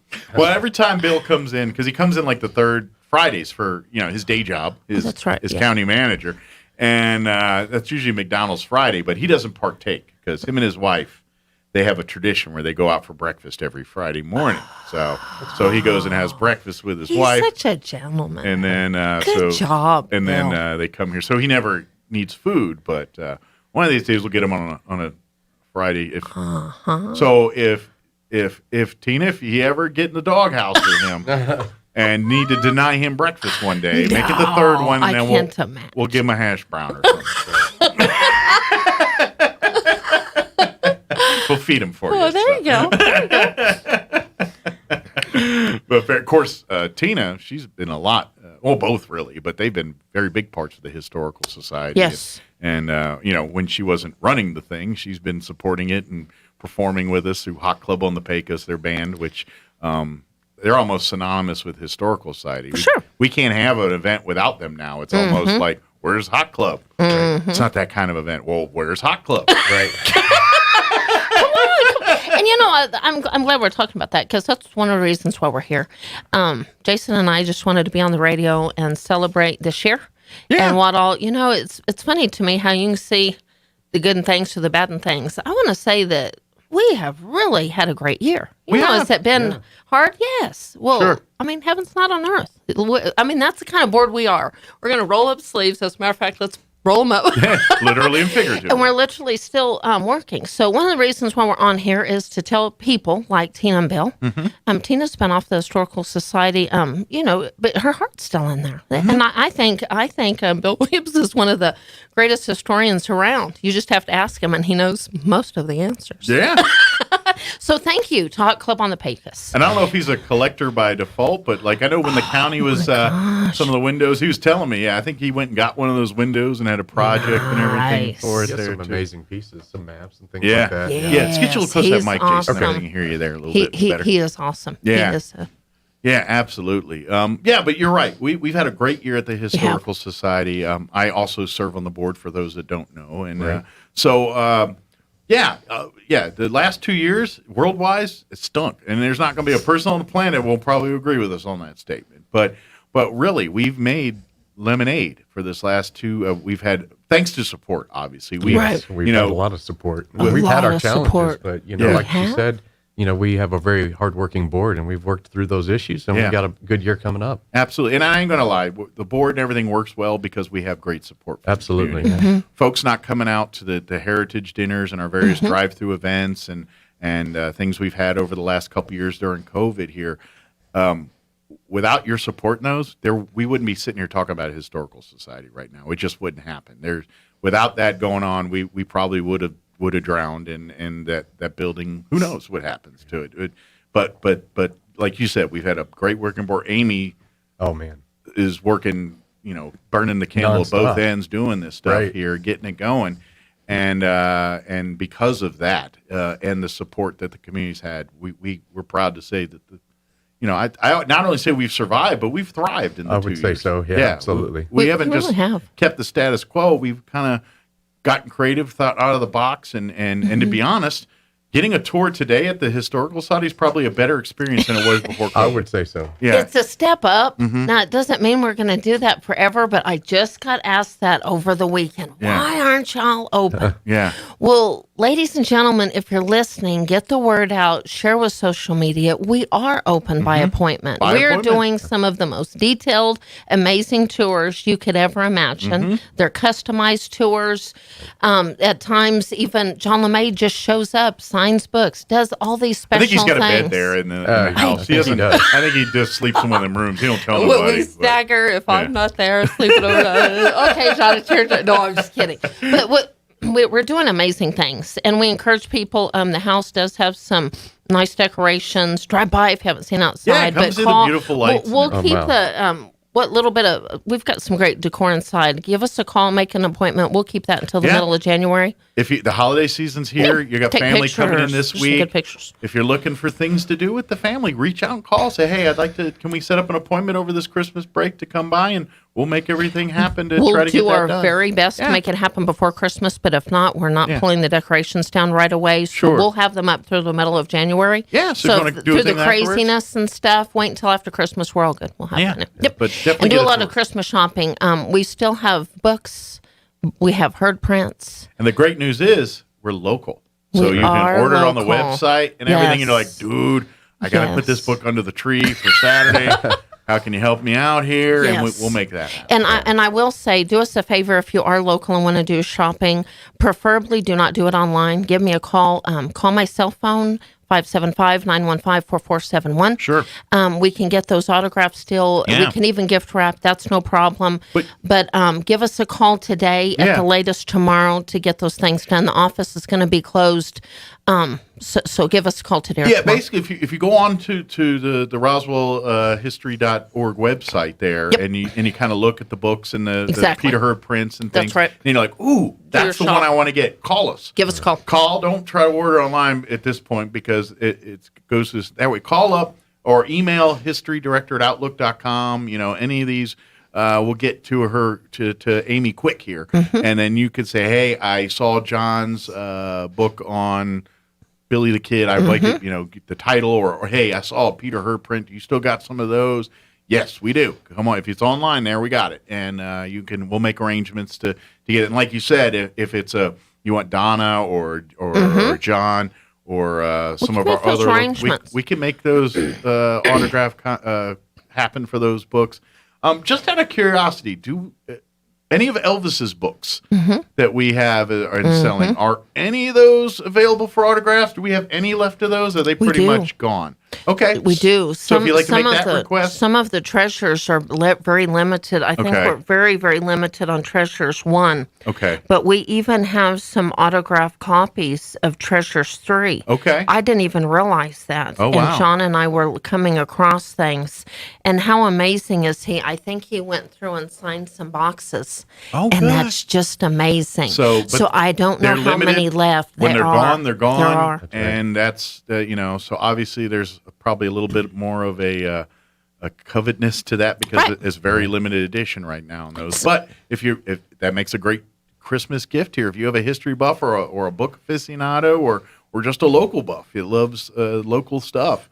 And these books all make great. Elvis's books, John's books, Donna's books, any of the vocal books, they really read very just well story. They're telling stories. They're telling stories that just so happen to be true and happened here. But that's if you love that kind of stuff, and I'm thinking, pick up one, even if you're like love reading, but you're not maybe a history careful, buff. Though. You pick up one, you're going to go back for more. That's what happens to me. I was trying not to tell that's what's going to happen, but that's exactly what's going to happen. Just grab one. Yeah. That kind of maybe you're into Billy the Kid or Packer, and look at some of John's stuff. Maybe you're want to know about women of South Eden, go pick up some of Donna's books. They're here, amazing. And then Elvis, who covers the gamut here, obviously. But pick up one of these books and and I think you're going to be like, oh man, and then that's going to beget the next one. Is what's going to happen? Is you're going to, like Jason was saying, you're going to pick that one up and go through. I'm like, oh dang, that was done. Now what do I got to do? Yeah, there's some great ones in there. And I go in there, and every time it's a hard choice. I can't get them all.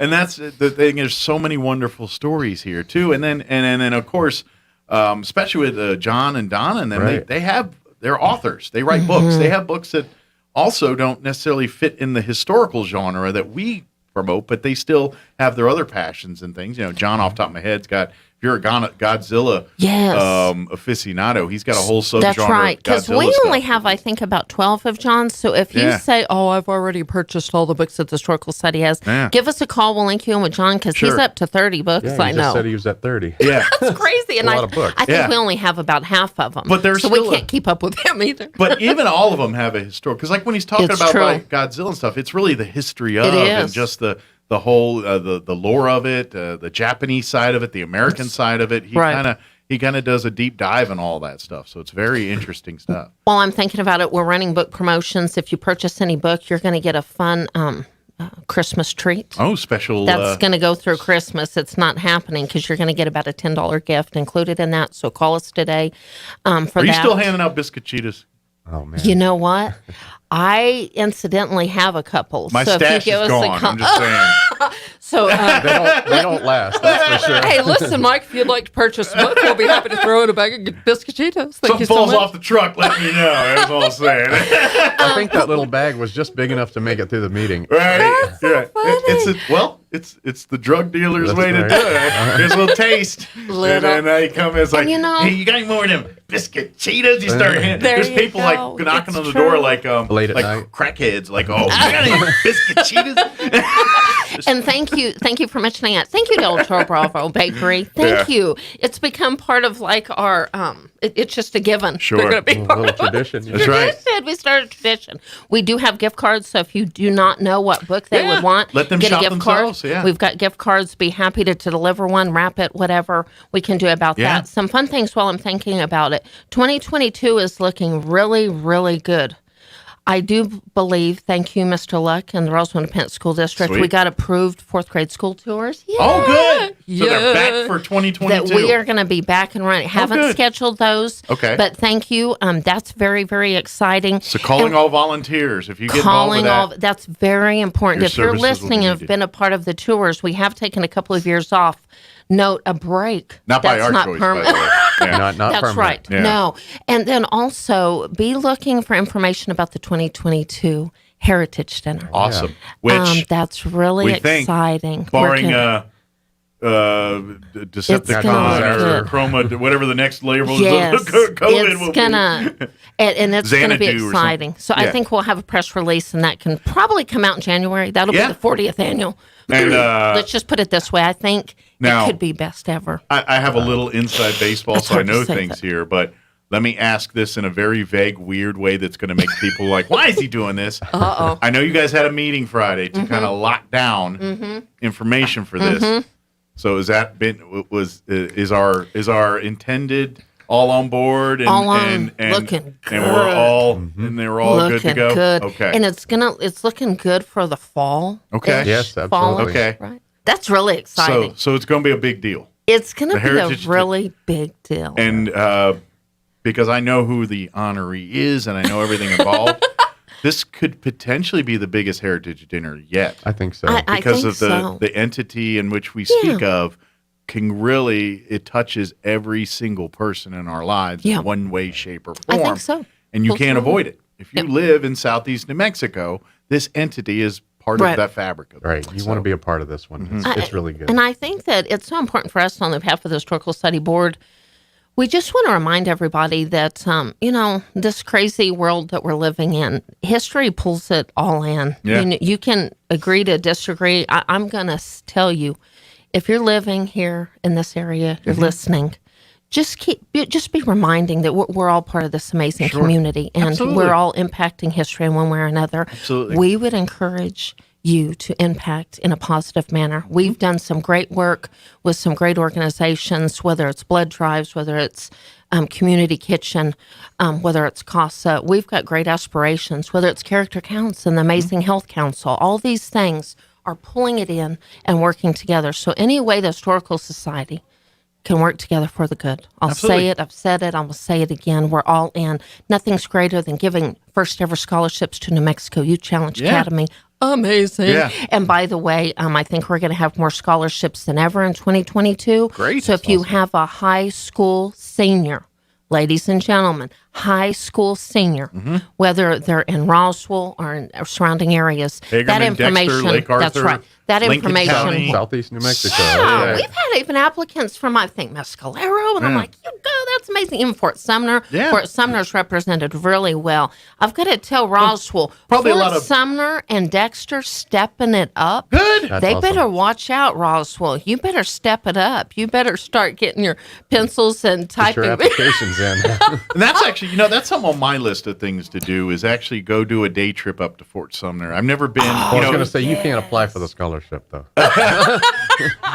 I can shave down. I mean, come on. I got no hair on my legs. Y'all see that? I just shaved the face You down. I do might be need able to take a day trip to Fort Yeah, Sumner. I've as a I transplanted New love Mexican, that. that's one place I've never Oh, been, that, and I is need that to go. right? Oh, I that's need to go up there. amazing. years. Have you Yeah. not? I've been wanting You to go. need to. John and I took a road trip one time Yeah. to Fort Sumner. They've got it going on over there. And I I've hope done somebody over research there and is even listening. kind of planned things. I just haven't had the Yes. physical act of going up Oh, there and yes, doing it that's yet. great. So, And that that's high on the school list. is amazing. Yeah. Wendy Williamson, counselor over there in Fort Sumner. Yeah. I'm going to tell you, when those scholarships go out, you know what I love?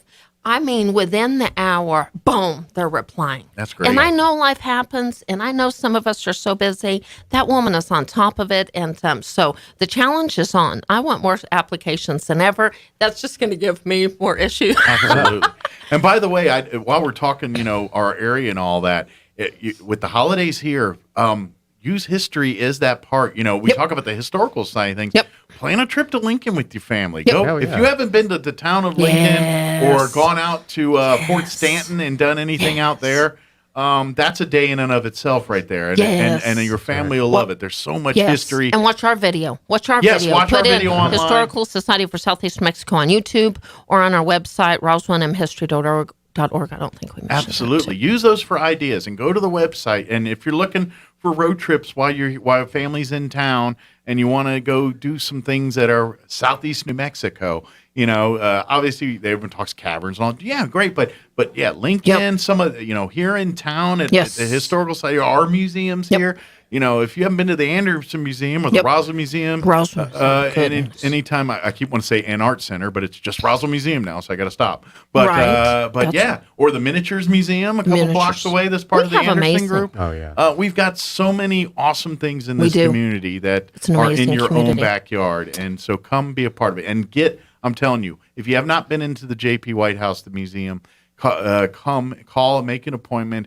I'm telling you, you're going to love it. It's a personalized tour. You come through. The docents really, and because it's personalized, it's you and your group. So you really, it's your presentation. If you want to know things or go take it in a direction that's a little different, that ask questions than normally the standard fare would be, this is that opportunity. And now obviously we're not going to let you go jump on the furniture and do all that kind of stuff, but as far as learning about what was different parts of the house or different history of the house or why certain things are in the house, that's you got your own personalized tour here. And our volunteers have done a great job setting up different displays, and they rotate those through the building, and keeping them fresh and updated. It looks really nice. It really does. Absolutely. Shout out to our Secret Santa. Yes. In California. Yes. Our friend gave us a call and wanted to make sure that our volunteers had a little Christmas blessing. Yeah, he blessed every one of them. And we really appreciate that. I tell you that is so important. I'm the only paid employee. Without our volunteers, including you both, we wouldn't be able to make it. And so we can never say thank you enough. And this individual just wanted wanted to just impact their lives a little bit. And we really appreciate that. It spread a lot of love. That's right. Last week, yeah. And on a side note, also we've had a goal to make. We're doing fundraising on our major work. The good news is we're running out of roofs to replace. That's right. So after this one, I think we're done with roofs. But guess for a while, what? right? If you're listening and you stayed up and you get our newsletter, guess what? Yeah. There was one more. One more roof. We haven't done it yet. So if you've been following us and know that we were at that $69,000, guess what, ladies and gentlemen? We surpassed that way long ago, and we're fixing to need a couple of thousand more. We're going to do some minor repairs, right? Right. Jace, if you can afford a one-time end-of-the-year donation, let's be very clear. Sure. We have worked our tails off. I don't know Those how last much minute more tax breaks in. I don't know how much more fundraising we could have done this year. Sure. But I will say this: if you're in a situation where you could make a one-time donation, that goal is to meet just to cover all of our expenses. Sure. We certainly do not believe many of these are a one-time situation. I know we've surpassed about 75,000 now, Mike. Where are we at now? We've done very, very well. I know we were way exceeding over half. I haven't done the calculations. Loose change drive, it's not too late to bring your loose change. Just got a text about that the other day saying, oh my gosh, you're still accepting loose change. It's never too late for that. But if you are in a situation where you can make a one-time donation, whether it's $5, $50, $5,000, whatever it is, it helps. Take into consideration, we won't stop until we do it right, Jason? Right. Till we get it done. We've got a lot of projects. Keeping up with the historic house, isn't cheap. So yeah. Take your maintenance costs of your house, whatever it is, and I guarantee it's going to be a lot newer than what we're dealing with. And I give it up to Fred. Fred, Fred. He's amazing. Fred saves us so much money. Yeah. But there are things that Fred can't do everything. Well, and between Fred and David, that's full time. Exactly. Thank you, Fred and I don't know David. what's going to happen when those guys decide to hang it up. We're not going to talk about that. Yeah. They're just going to keep hanging around. But they really, because it's a historical building, it's a historical national landmark here. Historical landmark here. So even when we do renovation upgrades, there's certain criteria we have to meet. You can't just do modern technology on the roofs and things. You've got to, as close as possible, use the materials of the day, or at least the looks of the day, even some of the stylings of construction, carpentry.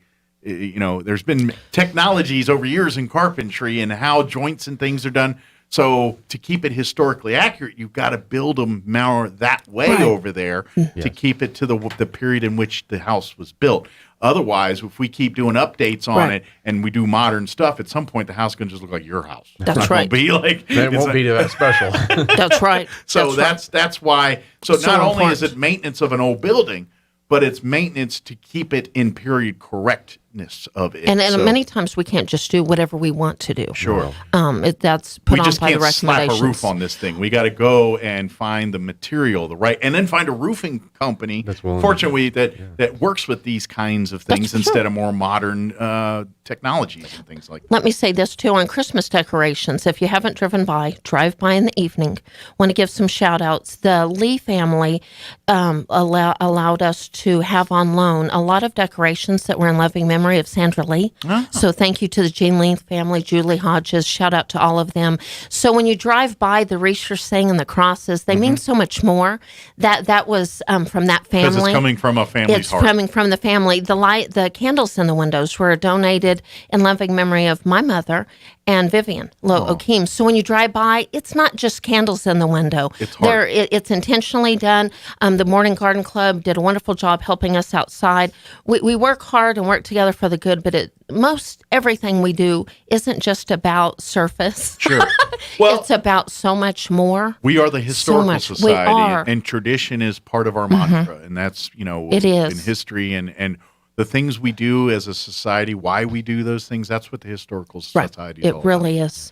If you want to make memorial donations, just got a donation in the mail just the other day in loving memory, celebration of a 65th anniversary, those kinds of things. Make those donations, too. That's a lot of fun. Or just be a member. And that's the other way, too, here. Just be a member. Where this is kind of becoming in a new year, that's kind of our membership drive of the season, where we encourage new members. That's another way to get involved, or maybe just minimal of pay 30. it forward as a gift. Maybe you want to. Hey, I'm gonna as a gift. Maybe you have parents or something that buys everything for themselves, and you're like, I have no idea what to get them. Say, you know what? I bought my parents a membership to the historical society. And then you society. get a newsletter. Yes, we've got, it's awesome. There's a young kid that wants to be a member of the Historical Society. I think that's really cool, even if kids were members and they got their own newsletter. Sure. Again, we're all part of this. Not all memberships are memberships. Some of our memberships are to give back to the community. So we even have a $1,000 scholarship membership. That's going to go right back into the community. So not everything goes directly, and some of our monies go right back into the community. So if you want to be part of New Mexico Youth Challenge Academy scholarships or our other high school senior scholarships, please earmark that, make those donations too. It is not all about us. It never is. We're a conduit for many things. Obviously, we talk a lot about the Hayes family and that trust. Yes. And they Serafinos are kind enough, them and other families are kind enough to use us as the conduit to help others in the community. That are still communicating with us right now. Our family is so much bigger. We've got now college seniors, and I'm like feeling old. They can't be seniors already. We just gave them a scholarship. Well, we're not just promoting history. No. We're making history. We absolutely. are. We are. Absolutely. Now, we do not have, and I think, no pressure, Tyler, if he's listening. We do not have a scholarship recipient that has literally come back to celebrate history, but we're sure in the making of that, and that's going to be something golden to put on the radio. Because then I'm like, then we're going to put him through Leadership Roswell and all these things. He's a product of everything we've put together. Absolutely. So I can't wait for the day that we've been putting scholarships in, and then they come back and give back with us. That's amazing. Sure, and because they understand what's going on and why we're doing, and that's the beauty of the scholarship.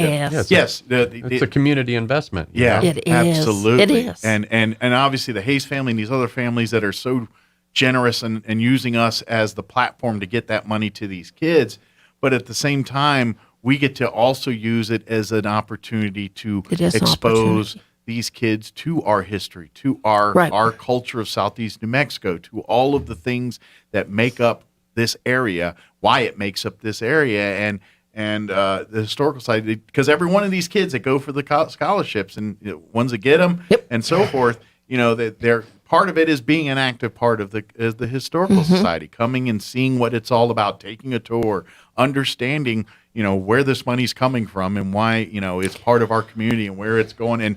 And that's the part you're talking about. They're learning more about our community and investing into our community. And then when they, get their degrees and things and go on to be doctors and lawyers and these amazing things, they come back home here and start investing that back into our community. And they can be proud of where they came from, And maybe maybe they come and work with us, but maybe they go to the Roswell Refuge and work over there, or maybe they go work at Character Counts, or they go work or go work at the Homeless Coalition or somewhere. That's right. They're a part, or Humane Society, but that's we've been working so hard, and one of our mottos around the Historical Society is we have wants and we have needs. We've been so focused on the needs. I think we're hopefully wrapping that up, and I cannot wait to get started on the wants, like more less scholarships, on needs and more on wants. History clubs everywhere, every school. One of my personal goals is to have some type of history club at every school in Roswell. We've got them in elementary. Shout out to Valley View Elementary, first ever elementary school history club, getting them in all middle schools and high schools. We've had them in high schools, and we've kind of dropped down on that. The challenge is out at both high schools, too. When we've got young kids in elementary schools. But if Valley View's doing it in elementary school, come on now. Yeah, that's kind of the more we get involved, it's not just about us, because even through Teen Leadership Institute, that's going to get going in March. Both of y'all are part of that, too. I think that's exciting. So it's not just about, when everybody says, oh, we don't know if the need's there, it cannot not be there, because it kind of pulls it all in for me. Absolutely. Well, I mean, whatever you're into, sports, music, it all goes back to history. And at the end of the day, you want understandings and reasons about the things that are going on in the world and everything. Guess what? You got to connect those dots. History has that answer. Study, and I'll even go as bold as, you want to know what's going to happen next? Read your history. That's true. Read your history. History is very reciprocal, revolutionary, circular. Things I hate to burst your bubble here, but some of the issues we're having today, this is the same stuff they fought over in the 1860s. It's true. I'm telling you. It's this. There's a lot of parallels, a lot of similarities. True. You've got to, whether it's the history books or the Bible or whatever, you can look right in there. Absolutely. Come on now. A lot of parallels. There's so much to look. So good understand. And then once you understand, then you can talk and work, and we're all going to disagree about stuff, but you can make a little bit more informed decision. Absolutely, for sure. And I say this every time. We got an election year next year. There's going to be a lot of that stuff going on. A lot of that talk. I don't care who you vote for, as long as you vote informed. That's my thing. You go and research your decisions, and you vote because you believe this and that. I'll back you 1,000%. And I'm very good with it, even if it's not the person I agree with. Sure. But I'm so mad that people go and vote just because they told to rock the vote or whatever it is. I'm like, no, rock an educated vote. Don't go in there and start pulling levers because you can. No, go get an informed, educated decision. Because, well, I got to be honest. I think we're sitting in the place we're sitting because everybody rocked the vote and didn't pay attention what they're voting for. But that's another. It's a different show. But we can work together for the good. That's what it's all about. Yeah. So any way you can help, and I want to encourage individuals, whether it's a family, including Jason brings his daughter in. She can help. We have the Ackerman family, whole family coming in. You can't just say Travis. You got to say the Ackerman family. So I want to challenge in this new year to get involved with the Historical Society, because it could impact whether your grandparents, parents, come as a couple. We used to have some couples come, and I want to challenge people, whether it's 1 hour a month.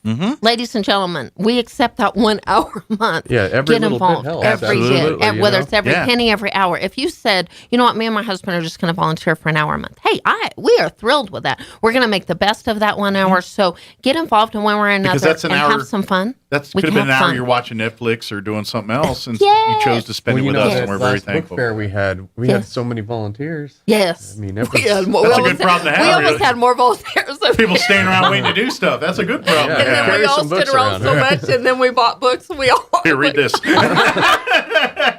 My son's going to be a recipient of some of that because they're standing around so much. But that is what it's all about. Because there's people that have passion. They understand how what a great thing that is. It's a nice problem to have. TJ or Talissa, she's high school.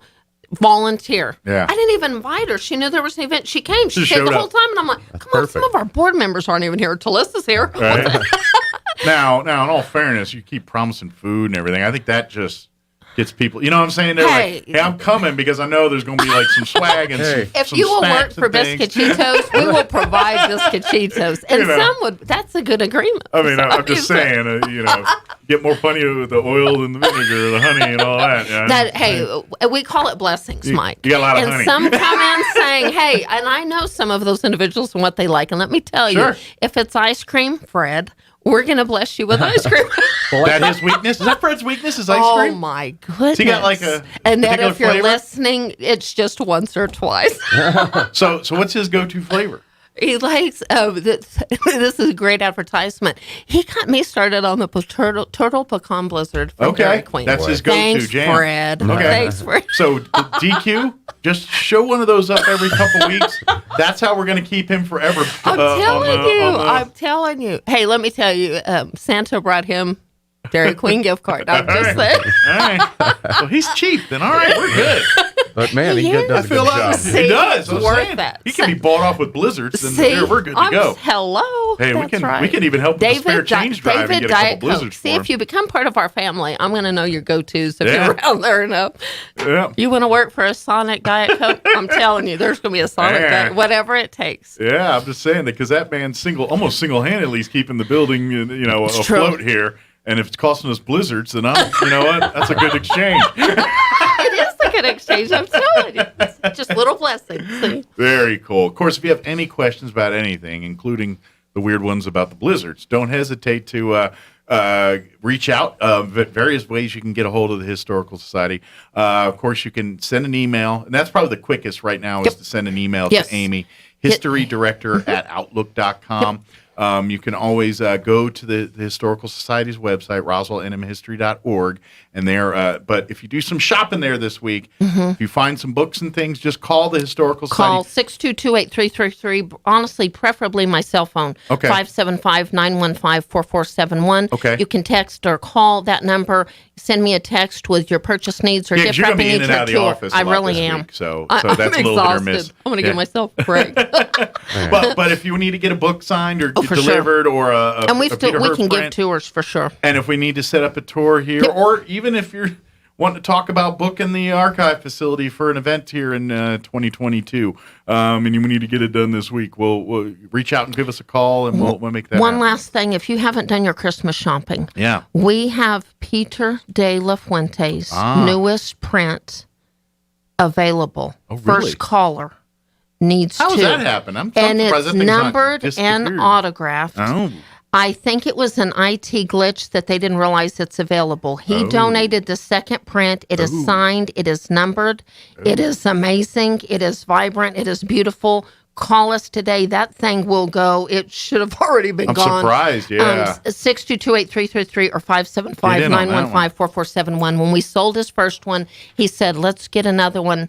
He wanted to help the Historical Society, That's and we great. can never thank Peter enough for his sharing his talents and treasures with us, celebrating history. That's what it's all about. But we could have never done it with all the support. Thank you to every single person that's helped. Yeah, his Penny- artwork is as beautiful as it is historic. Obviously his family connections, his family members. He could write a book on every print. Yeah. Oh man. But here's the great part about it. Even the techniques in which he paints. Yes. It's not even just the finished product is historical. Yes. The way he makes the paintings, Yes. the techniques, the process he used is steeped in historical And that tradition. comes to thank. Huge shout out to the CAPS program and the RCLT. They made our year amazing too, celebrating what you just talked about by reminding them. So what an honor and privilege it is that they're part of our family, and we're going to be doing things with them for many years to come. Absolutely. Absolutely. Well, thank you guys. Merry Thank Christmas you. to y'all. Merry Christmas. And last minute helps. Historical Society's got you covered. And we'll wrap it, That's deliver right. it.